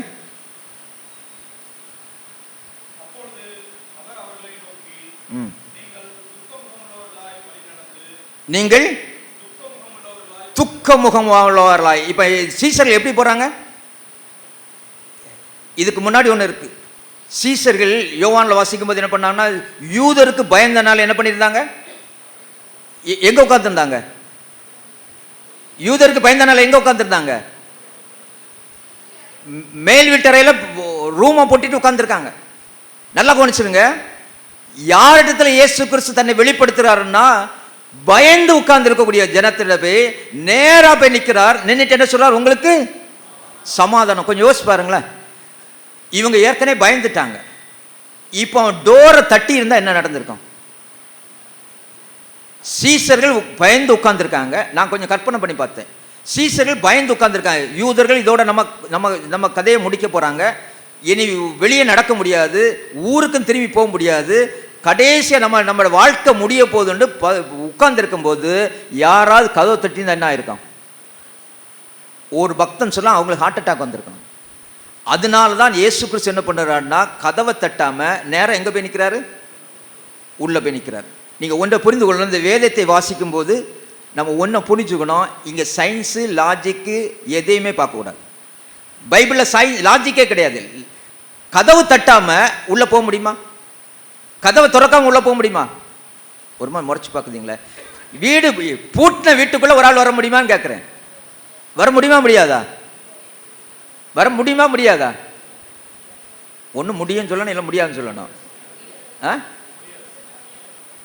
மனுஷன் கரெக்டாக சொல்லலாம். மனுஷனால நல்லா ஒன்று புரிஞ்சுங்க. நீங்கள் பைபிள் வாசித்தீங்கன்னா தட் இஸ் நோ லாஜிக். லாஜிக்னு தெரியுமா? ஆப்பிள தூக்கி மேலே பட்டா கீழே விழணும். தண்ணியில் நடந்தா தண்ணியில் என்ன பண்ணணும்? மூழ்கணும். அதே போல் நம்ம 5 + 2 = 5 + 2 எவ்வளவு? 7.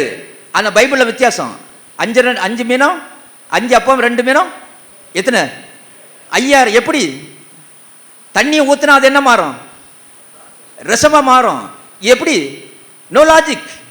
நம்ம லாஜிக்கே அங்கே கிடையாது. வேதத்தை நீங்கள் வாசி பார்த்தீங்கன்னா அங்கே லாஜிக்கை பார்த்தீங்கன்னா லாஜிக் இருக்காது. காரணம் என்னன்னா, நாம் ஆராதிக்கக்கூடிய தேவன் இயற்கைக்கு அப்பாற்பட்ட தேவன், இயற்கையே படைத்த தேவன். அதனால தேவனுக்கு இயற்கையே கிடையாது.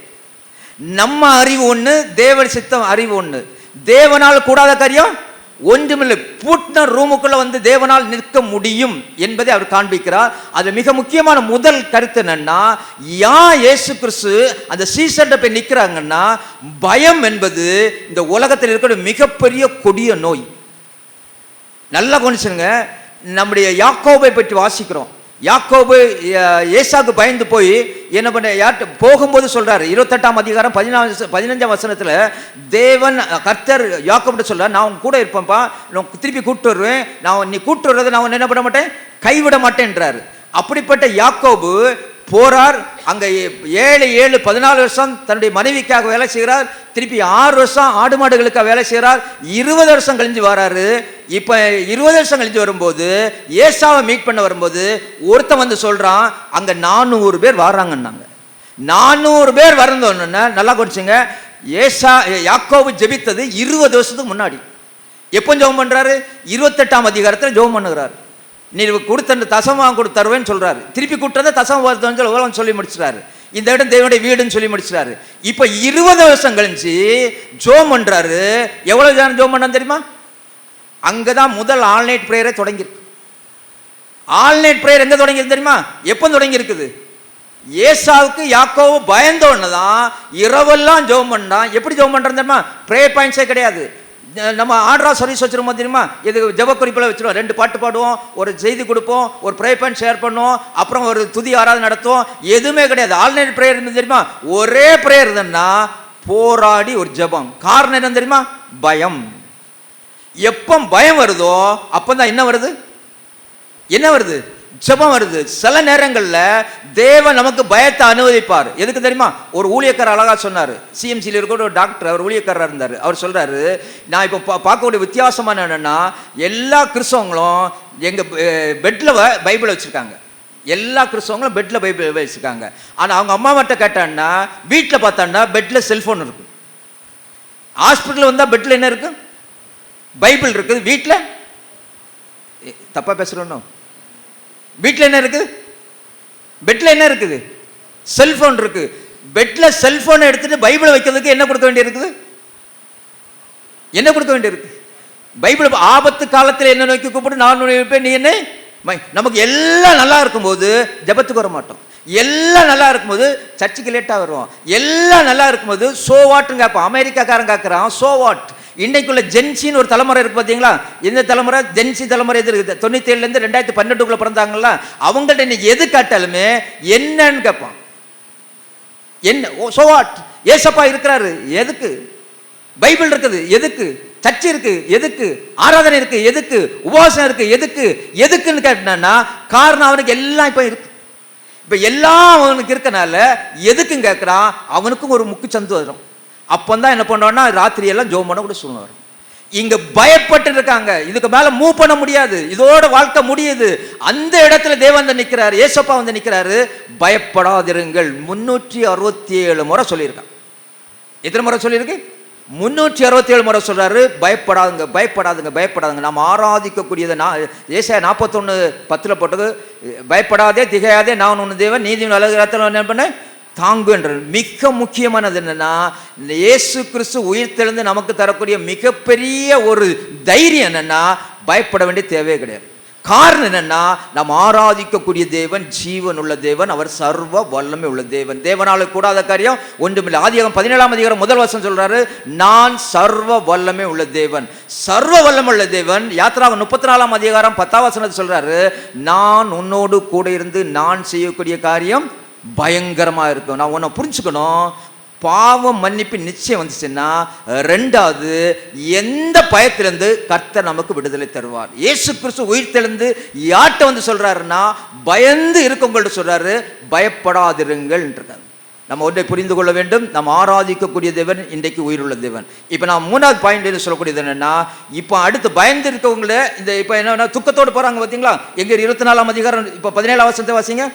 லூக்கா 27ஆம் அதிகாரம் 24ஆம் அதிகாரம் 17ஆம் வசனம். அவர்களை நோக்கி,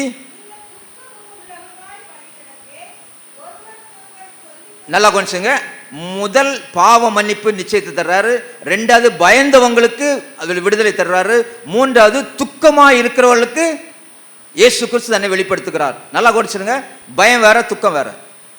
எல்லாம் இருக்கும், எல்லாம் இருக்கும், ஆனால் சந்தோஷம் இருக்காது. பைபிள் ஒரு வசனம் இருக்கு, கர்த்தருடைய ஆசீர்வாதமே ஐஸ்வர்யத்தரும் அதோடைய வேதனை கூட்டான் இருக்கு.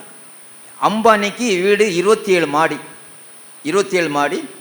அதை நம்ம இந்த மாதிரி கட்டினான்னா அது 54 மாடி இருக்கும். சரிதானே? அவங்க மனைவிட்டு அவங்க பேசணும்னா 6 மாதம் முன்னாடி பர்மிஷன் வாங்கணும். ஒருத்தருக்கு பேசணும்னா 6 மாதம் முன்னாடி பர்மிஷன். அவருக்கு பையனுக்கு ஒரு ஆளுக்கு திருமணம் எடுத்தாங்க. ஒரு கடைசி பையன் திருமணம் எடுத்தாங்க. திருமணம் இங்கே இது அதுக்கு தனி ஏரோட்ராம் ரெடி பண்ணாங்க. பிரம்மாண்டமாக பண்ணாங்க. உலகத்தில் மிகப்பெரிய திருமணம். எல்லாரும் சந்தோஷமா இருந்தாங்க. ஒரு ஆளை தவிர. யார் தெரியுமா? மணமகனை தவிர மீதி எல்லாரும் சந்தோஷமா இருந்தாங்க. மணமகன் 240 கிலோ. எத்தனை கிலோ? 240 கிலோ. எல்லாரும் சந்தோஷமா இருந்தாங்க. எல்லாம் இருக்கு. உலகத்தில் 2வது பணக்காரனா இருக்காங்க. சரியா? எல்லாம் இருக்குது, என்ன கிடையாது? என்ன கிடையாது? துக்கம்.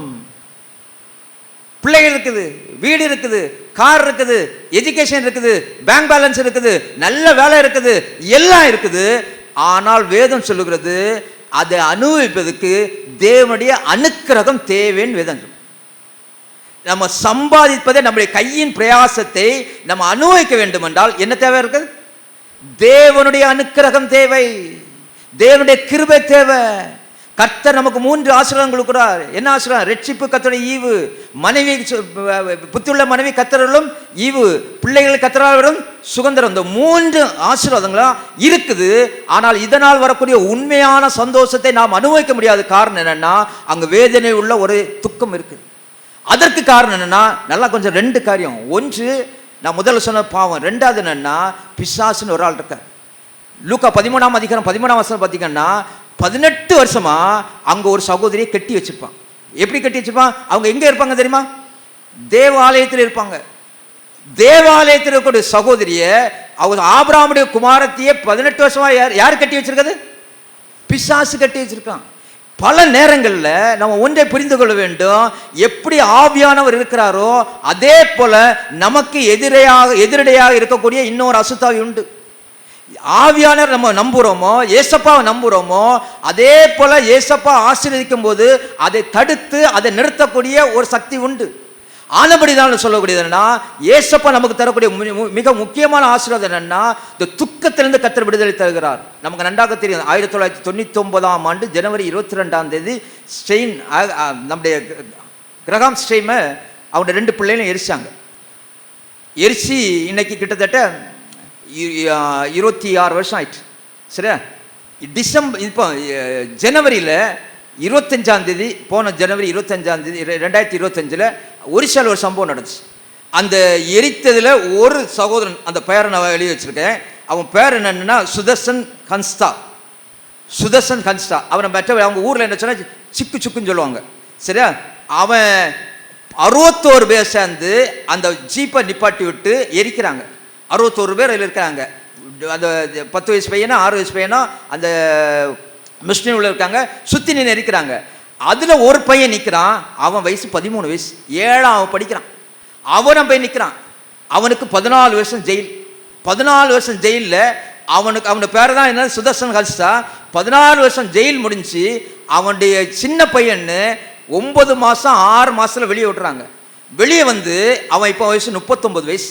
39 வயசில் அவன் சொல்கிறான், நான் எப்போ வெளியே வந்தோனோ எனக்கு திருமணம் ஆயிட்டு ஒரு குழந்தை பிறந்தது. குழந்தை பிறந்த அன்னைக்கு மனைவியும் குழந்தை இறந்தாங்க. அந்த 39 வயசில் அவர் சொல்கிறாரு, எப்போ 13 வயசுலேருந்து இந்த 39 வயசு வரைக்கும் நான் பட்ட கஷ்டம் எதுன்னு தெரியுமா? ஒன்று, வெளியே வந்து திருமணம் முடிஞ்சு முதல் குழந்தை இறந்துச்சு. இறக்கதோட மனைவியும் இறந்தாங்க, அப்பா இருந்தாங்க, அம்மா இருந்தாங்க, 2 சகோதரிகள் இருந்தாங்க. எனக்கு பயம் வந்துச்சு. அது வரைக்கும் எனக்கு பயமே வரல. ஏன் வரலன்னா, அவங்க மதமாற்றம் பண்ணிட்டாங்க, அதனால கொலை செய்துட்டோம், அந்த தைரியத்தில் இருந்தோம். எப்போ ஒன்றின் பின் ஒன்றாக துக்கத்து மேல் துக்கம் வரும்போது பயம் வந்து தொடங்கிச்சு. திருப்பி ஒரு திருமணம் பண்ணு, 2 பிள்ளைகள் பிறந்தாங்க. அப்பந்தான் எனக்கு ஒரு பயம் வந்துச்சு. இந்த பிள்ளைகளை காப்பாற்றணும்னா வேற வழியே கிடையாது, ஏசப்பாட்ட போகணுன்னு. அவர் ஞானஸ்தானம் எடுத்த டேட் என்னன்னா ஏப்ரல் 2025. அவர் ஞானஸ்தானம் எடுத்து சொல்றாரு, இப்போந்தான் என்ன பயம் இல்லாமல் இருக்கிறேன்றார். இப்போந்தான் என் துக்கம் போச்சுன்றாரு. நாம் ஆராதிக்கக்கூடிய தேவன் பட்சபாதம் இல்லாத தேவன். ஒன்று புரிஞ்சுடுங்க. பெருமாள்புரம்னு திருநெல்வேலியில் ஒன்று இருக்குது. பெருமாள்புரத்தில் ஒரு சகோதரி, அவங்க 9 மாதம் கர்ப்பிணியாக இருக்காங்க. கணவன் இறக்குறாங்க. 9 மாதம் கர்ப்பிணி, கணவன் இறக்குறாங்க. அவங்க 8 பிள்ளைகள், இது 9வது பிள்ளை. அவங்களுக்கு எந்த வேலையும் தெரியாது. ஒரே ஒரு வேலை தெரியும், இந்த ஓலையில் பெட்டி முடைய தெரியும். பணம் ஓலையில் பெட்டி முடைவாங்க அந்த அந்த காலத்தில். ஒரே வேலை செய்யும். 8 பிள்ளைகளோட கணவன் இறக்குறாங்க. அந்த கணவன் இறந்து 1 மாதத்தில் அடுத்த 9வது குழந்தை பிறக்குது. 9வது குழந்தை. இப்போ 9 பேர் இருக்காங்க. சொந்தக்காரங்கள்லாம் கைவிட்டாங்க, வேறு வழியே கிடையாது. அப்போ தான் ஏமி கார்மைக்கு அம்மையால் எங்கள் டோனாவரில் இருக்காங்க. அவங்கள்ட்ட இந்த நியூஸ் போகுது, இப்படி ஒரு குடும்பம் இருக்குது, எந்த வசதியும் இல்லாமல் இருக்காங்க, கைவிடப்பட்ட நிலைமை இருக்காங்க, கை குழந்தை கையில் இருக்குது. ஏற்கனவே அவங்களுக்கு 8 பிள்ளைகள் இருக்குது, மொத்தம் 9 பிள்ளையோட நிர்கதியாக நிற்கிறாங்க. ஏமி கார்மிக்கால் ஒரே வார்த்தை சொல்கிறாங்க. அவங்க ஹிந்து, இயேசு கிறிஸ்து ஏற்றுக்கொள்ளாதவங்க. அவங்க சொல்கிறாங்க, நாம் ஆராதிக்கக்கூடிய தேவன் சர்வ வல்லமுள்ள தேவன், ஏசப்பாவை நம்புனான்னா உனக்கு வாழ்க்கை உண்டுன்னு சொல்கிறாங்க. அந்த சகோதரி 9 பிள்ளையோட டோனாவூரில் வந்து சேர்றாங்க. நல்லா கவனிச்சுருங்க, 9 பிள்ளைகளோட டோனாவூரில் வந்து சேர்றாங்க. இவங்களுக்கு இங்கிலீஷ் தெரியாது, எந்த வேலை தெரியாது. உங்களுக்கு தெரியும், டோனாவூர்னா ஸ்கூல் இருக்குது, ஹோம் இருக்குது. அந்த அநாத பிள்ளைகள்லாம் கோயிலுக்கு பொட்டு கட்டி உள்ள பிள்ளைகள், திருடி வச்சிருக்க பிள்ளைகள், அந்த ஹோம் தான் அந்த இது. இப்போ ஏமி கால்மேக்கால் சொல்கிறாங்க, உங்களுக்கு ஏதாவது வேலை தரணும், அப்போ தான் உங்களுக்கு காசு கொடுக்க முடியும். ஒரு வேலையை கற்றுக் கொடுக்குறாங்க. என்ன வேலை கற்றுக் கொடுக்குறாங்கன்னா எம்ப்ராய்டரி கற்றுக் கொடுக்குறாங்க. எம்ப்ராய்டரி கற்றுக் கொடுத்து அந்த டீச்சராக மாறுறாங்க, எம்ப்ராய்டரி கிளாஸ் டீச்சராக மாறுறாங்க. 9 பிள்ளைகளையும் படிக்க வைக்கிறாங்க. 9 பிள்ளைகளையும் படிக்க வைக்கிறாங்க. 9 பிள்ளைகளையும் கர்த்தர் ஆசீர்வதிக்கிறார். அவங்கள பற்றி சரித்திரம் சொல்லுது. நண்பர் சுவிசிஜப்புக்குள்ள அவங்களுடைய பேரன் ஒரு ஆள் சயின்டிஸ்டாக இப்போ யூஎஸில் இருக்கார். அவர் வந்து எங்களுக்கு கிளாஸ் எடுத்தார். என்ன சொன்னாருன்னா, இப்போ அந்த பாட்டி இறந்துட்டாங்க, பேர பிள்ளைகள் இருக்குது. இன்னைக்கு நாங்கள் வருஷந்தோறும் அவங்களுடைய ஆண்டு விழாவுக்கு உலகத்தில் ஏதாவது ஒரு நாட்டில் கூடும்போது எங்கள் குடும்பத்தில் இன்னைக்கு 70 சயின்டிஸ்ட் இருக்காங்க. நாங்கள் உலக நாசால இருக்காங்க, ஜெர்மனியில் இருக்காங்க, 70 சயின்டிஸ்ட் இருக்காங்க. எங்கள் பாட்டி அம்மா 9 பிள்ளைகளோட நெருக்கடியாக டோனாவூரில் போய் சேர்ந்தாங்க. அவங்க செய்த ஒன்றே என்னன்னா, ராத்திரி எல்லாரும் தூங்கின பிறகு 2 முழங்கால்லேருந்து பிள்ளைகள் மேலே கை வச்சு என்ன சொல்லுவாங்கன்னா, இந்த பிள்ளைகளுக்கு சமாதானம் இருக்கட்டும். டெய்லி அந்த ஜெபத்தை பண்ணிட்டு தான் அவங்க தூங்குவாங்களாம். அவங்க சொன்ன அந்த அந்த அந்த அந்த வாலிப பையன் சொன்ன காலத்து என்னென்னா, எங்கள் பாட்டியம்மாவோட ஜெபம் இன்னைக்கு 70 சயின்டிஸ்ட் உலகத்தில் கர்த்தர் உருவாக்கிறார் சொல்லிட்டு ஒரு வார்த்தை சொன்னாங்க, நம்ம ஆராதிக்கக்கூடிய தேவன் உயிருள்ள தேவன். ஒன்று புரிஞ்சுக்கணும், எல்லாருக்கும் ஒரு தெய்வம், நமக்கு ஒரு தெய்வம் அல்ல. நம்ம ஆராதிக்கக்கூடிய தேவன் இன்றைக்கு உயிரோடு எழும்பி இருக்கிறார், நம்ம மத்தியில் அசைவாடி கொண்டு இருக்கிறார். 3 காரியங்கள் செய்வதற்கு வல்லமையுள்ள தேவனாக இருக்கிறார். 1, பாவம் மன்னிப்பின் நிச்சயத்தை தருவதற்கு அவருக்கு ஒரு வல்லமை இருக்குது. 2வது, மிக முக்கியமாக, எவ்வளவு பயங்கள் இருந்தாலும் சரி, எதிர்காலத்தை குறித்து பயமாக இருக்கலாம், நோயை குறித்து பயமாக இருக்கலாம், பிள்ளைகளை குறித்து பயமாக இருக்கலாம், வேலையை குறித்து பயமாக இருக்கலாம், கடன் தொல்லை குறித்து பயமாக இருக்கலாம், 1000 விதமான பயமாக இருந்தாலும் சரி தான், அவர் சர்வ வல்லமையுள்ள தேவன், நமக்கு சமாதானம் தருவதற்கு உண்மை உள்ள தேவனாக இருக்கிறார். 3வது, எவ்வளோ பெரிய துக்கமாக இருந்தாலும் தான், துக்கத்தை மாற்றுவதற்கு ஒரே ஒரு ஆயுதம் ஜெபம். ஜெபத்தினால் மட்டும்தான் ஆவியார் நம்மை பலப்படுத்த முடியும். நாம் ஆராதிக்கக்கூடிய தேவன் இன்றைக்கும் உயிர் தெழுந்திருக்கிறார். அது சரித்திரம். அவர் நம்மோடு வாழ்கிறார் என்பது நம்ம தனிப்பட்ட அனுபவம், எக்ஸ்பீரியன்ஸ். ஒவ்வொரு நாளும் இயேசு கிறிஸ்து உயிரோடு இருக்கிறார் என்பதை அறிந்து கொள்ள முடியும். ஒரே ஒரு சாட்சி சொல்லி நான் முடிச்சுறேன். இன்றைக்கி நமக்கு தெரியும், இந்தியாவில் 300 மிஷன் ஆர்கனைசேஷன் இருக்குது. எல்லாத்தையும் தொடங்குறது எப்போன்னா 1945 65 வரை. எமில் ஜெபசிங்கனுடைய மாமாதார்னா பி சமையா. அவங்க தான் இந்தியாவில் முதல் முறையாக ஃபஸ்ட் டைம் விடுமுறை வேதாகம பள்ளி கோயில்பட்டி தொடங்குறாங்க. ஃபஸ்ட்டு விடுமுறை வேதாகம பள்ளி தொடங்கப்பட்டது கோயில்பட்டியில். 75 மாணவர்கள் வச்சுக்கிறாங்க. அதில் டைரக்டர்ஸ் சொல்லுவாங்க, அவன் எமில் அண்ணன், பேட்ரிக் அண்ணன், கமலேஷ் அண்ணன், இப்படி ஒரு டீம் சேர்ந்து அந்த பிபிஎஸ் நடத்துகிறாங்க. இவங்க எல்லாம் ரட்சிக்கப்பட்டோன்னு எல்லா கல்லூரிகளிலுமே பிரேசல் தொடங்குறாங்க, பட்டணங்களையில் தொடங்குறாங்க, சென்ட் ஜான்ஸில் தொடங்குறாங்க, ஜெபம் பண்ணுறாங்க. அவங்க ஜெபித்த ஒரே ஒரு ஜெபம்னா, ஏசப்பா எங்கள் பாவம் மன்னிக்கப்பட்டது, இந்தியாவுடைய பாவம் மன்னிக்கப்படணும்னு ஜெபம் பண்ணுறாங்க. அப்போ தான் எமில் அண்ணன் தான் அதுக்கு தலைவராக இருக்கிறாங்க. எமில் அண்ணனுக்கு மேரேஜ் முடியுது. ஒரே நாளில் 3 மேரேஜ் ஒரு வீட்டில். எமில் அண்ணன் வீட்டில் அவங்க ஒரு ரெவரண்டுடைய மகன், 9 பேர் அவங்க வீட்டில். எமில் அண்ணனுக்கு மேரேஜ், அவங்க 2 ட்வின்ஸ் அக்காமார் 2 பேருக்கு கல்யாணம். எமில் அண்ணனுக்கு காலையில் மேரேஜ் முடிஞ்சிச்சு, சாயங்காலம் 2 சகோதரிகளுக்கு மேரேஜ். கொஞ்சம் யோசிச்சுருங்க, காலையில் ஒரு மேரேஜ் முடிஞ்சிச்சு, பொண்ணு கட்டிட்டு வந்துட்டாங்க. இப்போ சாயங்காலம் 2 மாப்பிள்ளை வரணும், வெயிட் பண்ணிட்டு இருக்காங்க. சர்ச்சில் பெல் அடிச்சிட்டாங்க, ஒரு மாப்பிள்ளை வந்துட்டாங்க, இன்னொரு மாப்பிள்ளை வரல. வெயிட் பண்ணுறாங்க, வரல. கொஞ்சம் யோசிச்சு பாருங்கள். இப்போ மாதிரி செல்ஃபோன் கிடையாது, ஒன்றுமே கிடையாது. டைம் ஆக ஆக ஆக அவர் சொல்கிறாரு, கல்யாண வீடு செத்த வீடு மாதிரி மாறுது. ஒரு மாப்பிள்ளை வந்துட்டார், இன்னொரு மாப்பிள்ளை வரல. வெயிட் பண்ணுறாங்க. இவர் ரூமில் போய் 1 மணி நேரம் அழுறாரு. அப்போ ஆவியானவர் தெளிவாக சொல்கிறாரு, பியூலாவுக்கு இவர் கணவன் கிடையாது, நான் பெரிய காரியம் செய்வேன். இந்த திருமணத்தை நடத்தினாங்க. திருமணத்தை முடித்தார். இன்னொரு சகோதரி மாலையோட வீட்டில் இருக்காங்க, திருமணம் நடக்கலை. மே மாதம் நண்பர் சுபக்குடைய ஆனுவல் கேம்ப் பெத்தேலில். இவர் நேராக ஊழியத்துக்கு பெத்தேல் போகிறார். பெத்தேல் போயிட்டு திருப்பி வரும்போது அதிர்ச்சியான அடுத்த சம்பவம் என்னென்னா, பியூலாவுக்கு மேரேஜ் முடிஞ்சிச்சு. எந்த சகோதரிக்கு மேரேஜ் முடக்கலையோ இவர் கேம்பு முடிஞ்சு வர முன்னாடி மேரேஜ் முடிச்சு. அவர் சொல்கிறாரு, எங்கள் 9 பேர் குடும்பத்தில் இன்றைக்கி ஆசிரமாக இருக்குது பியூலா. அவங்க டாக்டரு, டெல்லியில் இருக்காங்க, மிக ஆசிரியராக இருக்காங்க. அவங்க சொல்கிறாரு, இந்த மேரேஜ் தடைப்பட்டதுன்னு சொல்லி கேள்விப்பட்ட போது டெல்லியிலேருந்து நம்ம பகுதியை சேர்ந்த ஒரு டாக்டர் வந்து நேராக திருமணம் பண்ணி சென்றார் சொல்லி ஒரு வார்த்தை சொல்கிறாரு, நம்ம எந்த துக்கத்தில் இருந்தாலுமே கர்த்தருடைய பிள்ளைகளுக்கு அதை கர்த்தர் ஆசீர்வாதமாக மாற்றுவார். அதை கொஞ்சம் யோசிச்சு பாருங்களேன். இதை விட துக்கமான குடும்பத்தில் நடக்க முடியாது. அதையும் தேவன் ஆசீர்வாதம் மாற்ற முடியும். நாம் ஆராதிக்கக்கூடிய தேவன் ஜீவன் உள்ள தேவன். மரித்தேன் ஆனாலும் சதா காலங்களிலும் உயிரோடு இருக்கக்கூடிய தேவனை ஆராதிக்கிறோம். குடும்பத்தில் கர்த்தர், அதான் மோசே அழகாக சொல்ல, எங்கள் மத்தியில் ஆண்டவர் எழுந்தரலாம். நம்ம மத்தியில், குடும்பத்தில், திருச்சபையில், நம்முடைய வேலை ஸ்தலத்தில் ஆண்டவர் எழுந்தரணும். ஆண்டவர் எழுந்தருனா அவர் சொல்கிறாரு, நான் உன்னோடு கூட இருந்து நான் செய்யுங்க அறியும். பயங்கரமாக இருக்கும். கண்களை மூடி ஜெபிக்கலாமா? நல்ல தகப்பனே, உயிர்த்தெழுந்த இயேசு கிறிஸ்து எங்களுடைய பாவத்தை மன்னித்திருப்பதற்காக உமக்கு ஸ்தோத்திரம். எங்களுடைய பயங்களை மாற்றியிருப்பதற்காக உமக்கு ஸ்தோத்திரம். எங்களுடைய துக்கங்களை மாற்றியிருப்பதற்காக உமக்கு ஸ்தோத்திரம். தொடர்ந்து எங்களுடைய வாழ்விலே தகப்பனே நாங்கள் ரட்சிப்பின் அனுபவத்தோடு பயமின்றி வாழ்வதற்கு, அதே போல் தகப்பனே நாங்கள் சந்தோஷமாக வாழ்வதற்கு, என் ஆத்மா வாழ்ந்து சுயித்திருப்பதில் எல்லாவற்றும் வாழ்ந்து சுகமாக இருப்பதற்கு கர்த்தர் எங்களுக்கு உதவி செய்ய நாங்கள் ஜெபிக்கிறோம். இயேசு கிறிஸ்து நல்ல நாமத்தில் ஜெபங்களுக்கு நல்ல தகப்பனே, ஆமென்.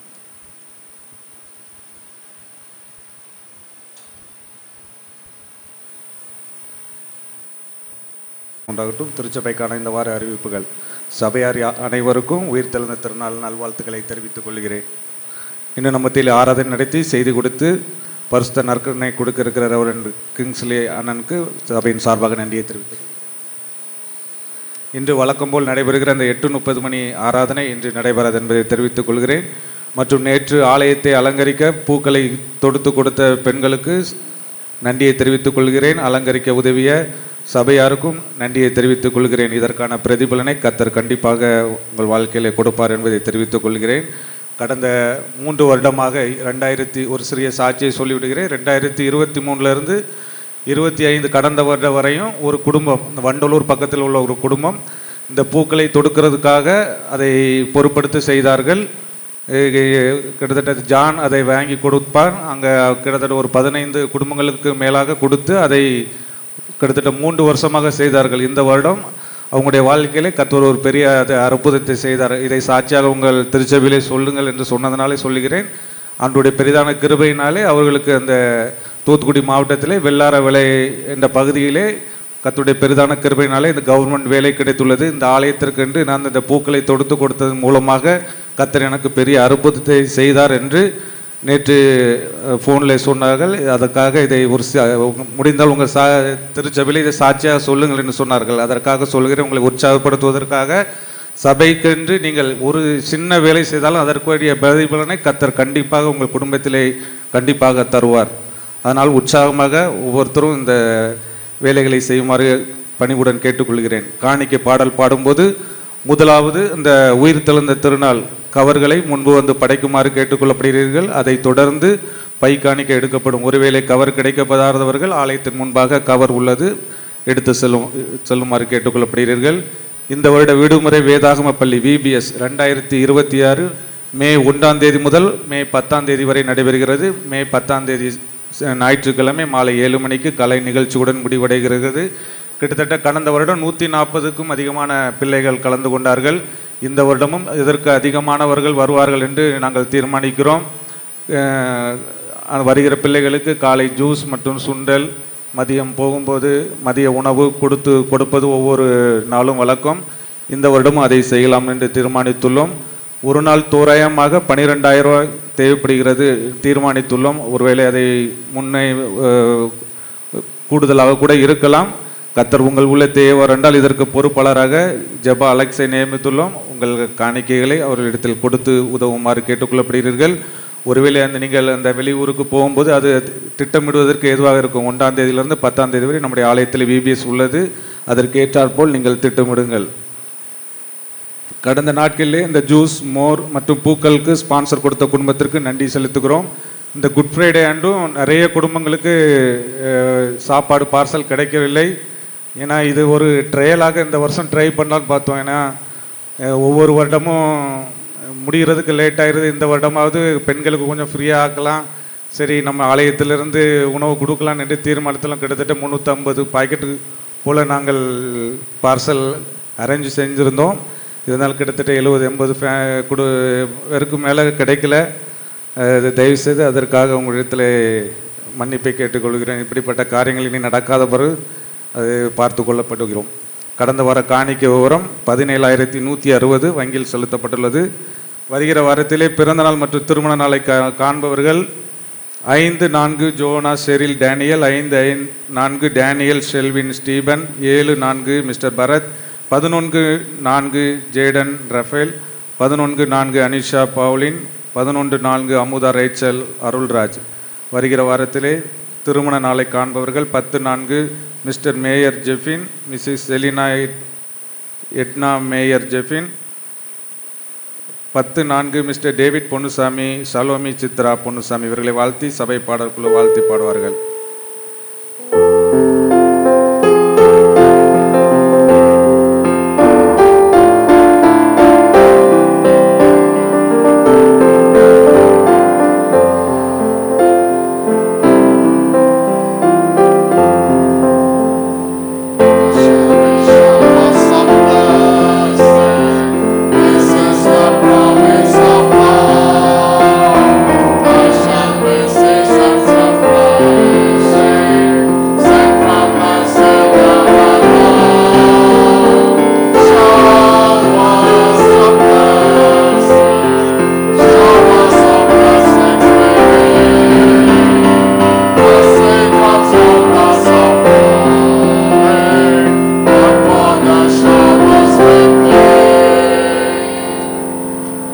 பிறந்த நாட்களின் திருமண காண்களுக்காக நாம் தலைகளை தாழ்த்தி ஜெபிக்கலாம்.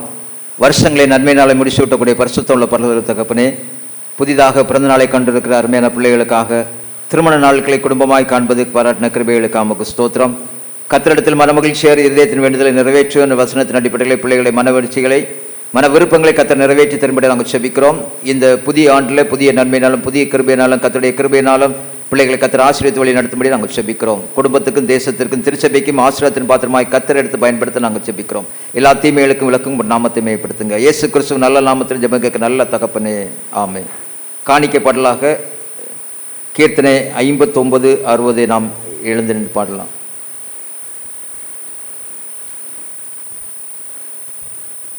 59-60.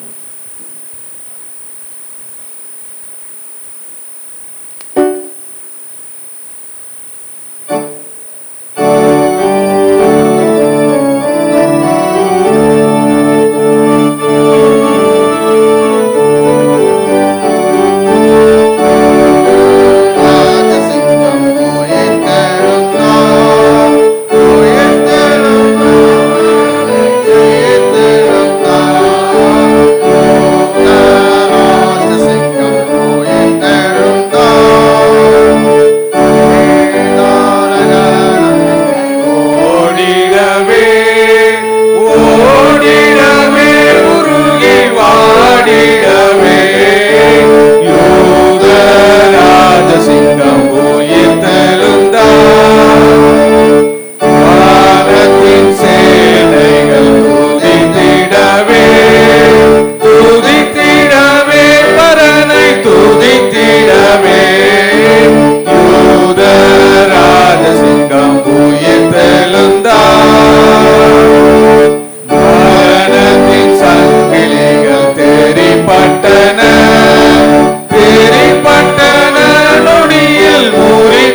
ஓமனாதி தந்தார், ஓமனாதி தந்தார், வந்தாரித உயிர் பெருந்தாரே, உன்னதமே ஆமென் அல்லேலூயா, ஜெயம் ஜெயம் ஆனந்த ஸ்தோத்திரா.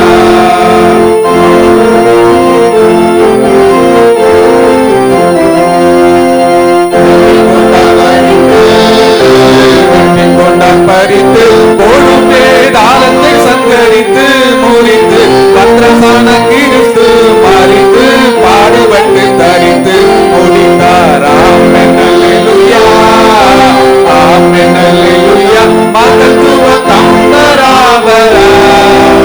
ஆமென் அல்லேலூயா, ஜெயம் ஜெயம் ஆனந்த ஸ்தோத்திரா.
ஜெபம் செய்வோம்.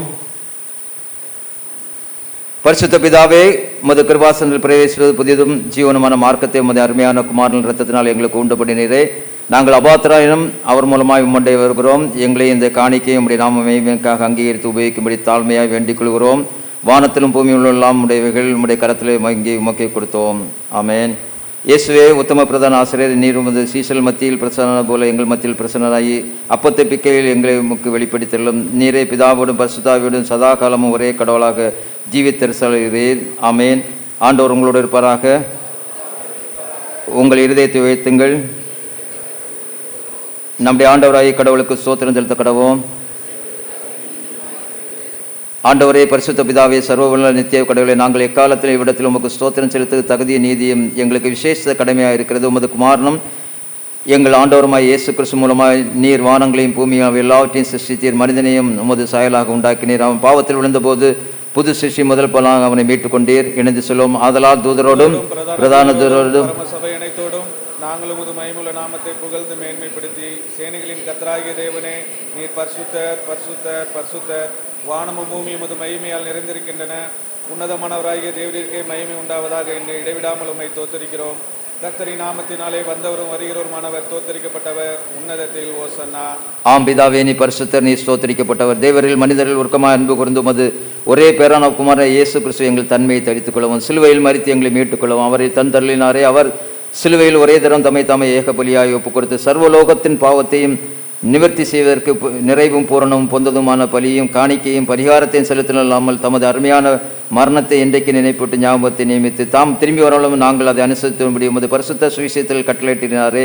தாங் காட்டுப்பிடிக்கப்பட்ட அன்று ராத்திரியிலே அப்பத்தை எடுத்து ஸ்தோத்திரம் பண்ணி பெற்று சீசர்களை கொடுத்து, நீங்கள் இதை வாங்கி புசியுங்கள், இது உங்களுக்காக கொடுக்கப்படுகிற என்று சரீரம் என்னை நினைவு கூறும்படி இதை செய்யுங்கள் என்றார்.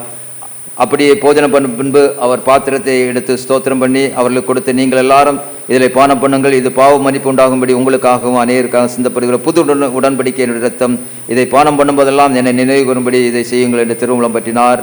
ஆமென். கர்த்தாவே, உமது மரணத்தை நினைவு கூறுகிறோம், உமது உயிர்த்தெழுதலை அறிக்கையிடுகிறோம், நீ திரும்பி வர காத்திருக்கிறோம். கிறிஸ்துவே உமக்கு தோத்திரம் உண்டாவதாக. ஆதலால் பிதாவே, உமது குமாரனாகிய எங்கள் ஆண்டவர் அருமையான பாடுகளை மரணத்தை மகிமையான உயிர்த்தெழுதலும் பரமேறுதலை நினைவு கூர்ந்தும்படி அடியார்களாய் நாங்கள் அவருடைய கட்டளைப்படி அவர் திரும்பி வரவும் அவரை நினைவு கூர்ந்து இதை செய்கிறோம். அவர்கள் நீர் எங்களுக்காக நிறைவேற்றின பூரண மீட்புக்காக நன்றி செலுத்துகிறோம். கர்த்தாவே, எங்கள் தேவனே, உம்மை துதிக்கிறோம், உம்மை புகழுகிறோம், உம்மை மகிமைப்படுத்துகிறோம். இரக்கமுள்ள பிதாவே, நாங்கள் பிற்கிற அப்பம் கிறிஸ்துவனுடைய சரீரத்தின் ஐக்கியமாகியும் நாங்கள் ஆசீர்வதிக்கிற பாத்திரம் கிறிஸ்துவனுடைய இரத்தத்தின் ஐக்கியமாக இருக்கும்படி எங்களையும் நீரை தந்த அப்பத்தையும் ரசத்தையும் உமது பரிசுத்தாவினால் பரிசுத்தம் பண்ண வேண்டும் என்று மிகுந்த தாழ்மையோடு பிரார்த்திக்கிறோம். நாங்கள் எல்லாம் எங்கள் ஆண்டவர் கிறிஸ்துவில் கூட்டி இணைக்கப்பட்டவர்களாகி விசுவாசல் ஒருமைப்படும் தலையாய் அவர்கள் எல்லாவற்றிலும் வளரும் கிருபை செய்யும். அவரோட பரிசுத்தாவியோடு ஐக்கியமாக இருக்கிற சர்வ பிதாவாய் எங்கள் உமக்கு அவர் மூலமாய் சகல கனமும் மகிமை என்றென்றைக்கு உண்டாவதாக. ஆமேன். நாம் இணைந்து சொல்லுவோம். பரமண்டலில் பிதாவே, நாமம் பரிசுத்தப்படுவதாக, ராஜ்யம் வருவதாக, சித்தம் பரமண்டலத்திலே செய்யப்படுவது போல பூமியிலே செய்யப்படுவதாக. அண்டனுள்ள எங்கள் அப்பத்தை எங்களுக்கு இன்று தாரும், எங்களுக்கு விரோதமாய் குற்றம் செய்கிறவருக்கு நாங்கள் மன்னிக்கிறது போல எங்கள் குற்றங்களை எங்களுக்கு மன்னியும். எங்களை சோதனைகளை பிரவேசிக்க பண்ணாமல் தீமையை எங்களை ரசித்துக் கொள்ளும். ராஜ்யமும் வல்லமையும் மகிமையும் என்றென்றைக்கும் உடையவர்களே. ஆமேன். அவருடைய சரீரத்தின் இரத்தத்தை உட்கொள்வதற்கு முன்பாக ஒரு நிமிடம். உயிர்த்தெழுந்த இயேசு கிறிஸ்து நம்முடைய பாவத்தை மன்னித்திருக்கிறார், நம்முடைய பயத்தை மாற்றியிருக்கிறார், நம்முடைய துக்கத்தை மாற்றியிருக்கிறார். இன்னும் ரட்சிப்புக்குள்ளாகவும் தைரியத்துக்குள்ளாகவும் ஆசீர்வாதத்துக்குள்ளாகவும் வழி நடத்தவர் இன்றைக்கு உயிரோடு கூட இருக்கிறார் என்ற சிந்தனையோடு அவருடைய இரத்தத்தையும் அவருடைய சரீரத்தை உட்கொள்ளும் முன்பாக மனத்தாழ்மையாக இந்த ஜெபத்தை இணைந்து செய்வோம். இரக்கமுள்ள கர்த்தாவே, தேவனுடைய அளவற்ற இரக்கத்தை நம்பி சேருகிறோம். உடைய மேதையின் கீழ்களும் துணிக்கை பொறுக்கிவிட நாங்கள் பார்த்துறதல்ல, ஆனாலும் தேவரில் எப்பொழுதும் இரக்கம் செய்யும். ஆகையால் கிருபையுள்ள கர்த்தாவே, உமது அருமையான குமாரனாய் இயேசு கிறிஸ்துவின் விலைமதியாத சரீரத்தால் எங்கள் பாவம் உள்ள சரீரம் ஆத்மாவும் சுத்தமாகி எப்பொழுது அவருக்குள்ளும் அவர் எங்களுக்குள்ளும் வாசமாய் இருப்பதற்கு ஏற்ற விதமாய் அவருடைய சரீரத்தை புசித்து அவருடைய இரத்தத்தை பானம் பண்ண எங்களுக்கு கிருபை செய்தருளும். ஆமேன். நாம் பிக்கிற அப்பம் கிறிஸ்துவனுடைய சரீரத்தின் ஐக்கியமாக இருக்கிறது அல்லவா?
கிறிஸ்துவுடைய பந்தி ஆயத்தமாக இருக்கிறது. கர்த்தர் நல்லவர் என்பதை வந்து ருசித்து பாருங்கள்.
கொண்டாடுவோம்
ஜெபம் செய்வோம். எங்களை அளவு கடந்து நேசிக்கின்ற அன்பும் இரக்கமும் கிருபை நிறைந்த எங்கள் பரிசுத்தம் உள்ள பரலோக தகப்பனே, தேவனுக்கு சமமாக இருப்பதை கொள்ளையாடின பொருளாமல் நாமல் தம்மை தாமே அடிமையும் எடுத்து மனுஷ சாய எங்களைப் போல் நாங்கள் உம்மை போல் மாறுவதற்கு உம்முடைய இரத்தத்தினாலே எங்களை பரிசுத்தப்படுத்தியிருப்பதற்கு ஆமக்கு ஸ்தோத்திரம். தகப்பனே, உடைய வார்த்தையினாலே எங்களை பயத்தை மாற்றி இருப்பதற்கு ஆமக்கு ஸ்தோத்திரம். தகப்பனே, எங்களுடைய அவமானங்களையும் எங்களுடைய துக்கங்களை எல்லாவற்றையும் மாற்றுவதற்கு நீர் ஜீவனுள்ள தேவனாக இருப்பதற்காக, இன்றைக்கும் பொய்யுரையாத தேவனாக இருப்பதற்காக, உண்மை உள்ள தேவனாக இருப்பதற்காக, வல்லமுள்ள தேவனாக இருப்பதற்காக, கிருபை நிறைந்த தேவனாக இருப்பதற்காக, எல்லாவற்றிலும் தகப்பனே எங்கள் மத்தியிலே அசைவாடக்கூடிய பரிசுத்தாவியானவர் இருப்பதற்காக, உங்களுக்குள் வாசம் பண்ண பரிசுத்தாவியானவர் என்ற வசனத்தின் அடிப்படையில் எங்களுக்குள் வந்து வாசம் பண்ணக்கூடிய பரிசுத்தாவியானவராக இருப்பதற்காக நமக்கு ஸ்தோத்திரம். அதற்காக உயிர் தெழுந்திருக்கிறீர், எங்கள் மத்தியில் வந்து இருக்கிறதுக்காக நமக்கு ஸ்தோத்திரம். இதோ வாசப்படி இருந்து கதவை தட்டுகிறேன், ஒருவன் எனக்கு சத்தம் கொடுத்தால், சத்தத்துக்கு செவி கொடுத்தா உள்ளே வந்து அவனுடைய போஜனம் பண்ணுவேன் வாக்கு கொடுத்த தேவன் எங்களோடு நீ வரப்போகிறதுக்காக நமக்கு ஸ்தோத்திரம். தகப்பனே, 1000 அவர்களுக்காக நாங்கள் செபிக்கிறோம், பேராயர்களுக்காக நாங்கள் செபிக்கிறோம், எங்களுடைய திருச்சபைக்காக நாங்கள் செபிக்கிறோம், திருச்சபை அங்கத்தினர்களுக்காக நாங்கள் செபிக்கிறோம், கமிட்டி அங்கத்தினர்களுக்காக நாங்கள் செபிக்கிறோம், சபை ஊழியர்களுக்காக நாங்கள் செபிக்கிறோம். தகப்பனே, மூப்பர்களுக்காக நாங்கள் செபிக்கிறோம், வாலிபர்களுக்காக நாங்கள் செபிக்கிறோம், பாடல் குழுவுக்காக நாங்கள் செபிக்கிறோம், இளம் வாலிபர்களுக்காக நாங்கள் செபிக்கிறோம், சண்டேஸ் கிளாஸ் ஊழியங்களுக்காக நாங்கள் செபிக்கிறோம், பெண்களை ஐக்கியங்களுக்காக ஜெபிக்கிறோம். தகப்பனே, நடைபெற அத்தனை ஊழியங்களுக்காக நமக்கு ஸ்தோத்திரம் செலுத்துகிறோம். இம்மட்டும் உதவி செய்ய இன்னும் உதவி செய்ய மட்டும் நாங்கள் செபிக்கிறோம். இந்த உலகத்துள்ள கடன் செல்கிறோம், நீர் உயிர் தெளிந்தீர் என்பதை எங்களை சாட்சி மூலமாக வெளிப்படுத்த, எங்களை பரிசுத்தமுள்ள வாழ்க்கையின் மூலமாக இந்த உலகத்துக்கு நாங்கள் காண்பிக்க எங்களை கர்த்தர் ஆசீர்வதிக்கும்படி நாங்கள் செபிக்கிறோம். நீர் எங்களுக்கு கொடுக்குற ஆசீர்வாதங்களை பார்த்து கர்த்தர் உயிரோடு கூட இருக்கிறார் என்று சொல்லி மற்றவர்கள் சொல்லக்கூடிய அளவில் வேதனை இல்லாத ஆசீர்வாதத்தில் கர்த்தர் எங்களை ஆசீர்வதிக்க நாங்கள் ஜெபிக்கிறோம். எல்லா தீமைகளுக்கும் விளக்குங்க, நாமத்தையும் மேம்படுத்துங்க. இயேசு கிறிஸ்துவின் நல்ல நாமத்தை உங்களுக்கு நல்ல தகப்பனே, ஆமென் ஆமென். நாம் இறுதி பாடலாக பாமாலை 126 நாம் எழுந்து நின்று பாடலாம். பாமாலை எண் 126.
ஆசீர்வாதம் நமது ஆண்டவராகிய இயேசு கிறிஸ்துவின் கிருபையும் பிதாவாகிய அன்பும் பரிசுத்தமுடைய அந்யோன்ய ஐக்கியம் இன்று என்று சதா காலம் நம் அனைவரோடும் கூட இருப்பதாக.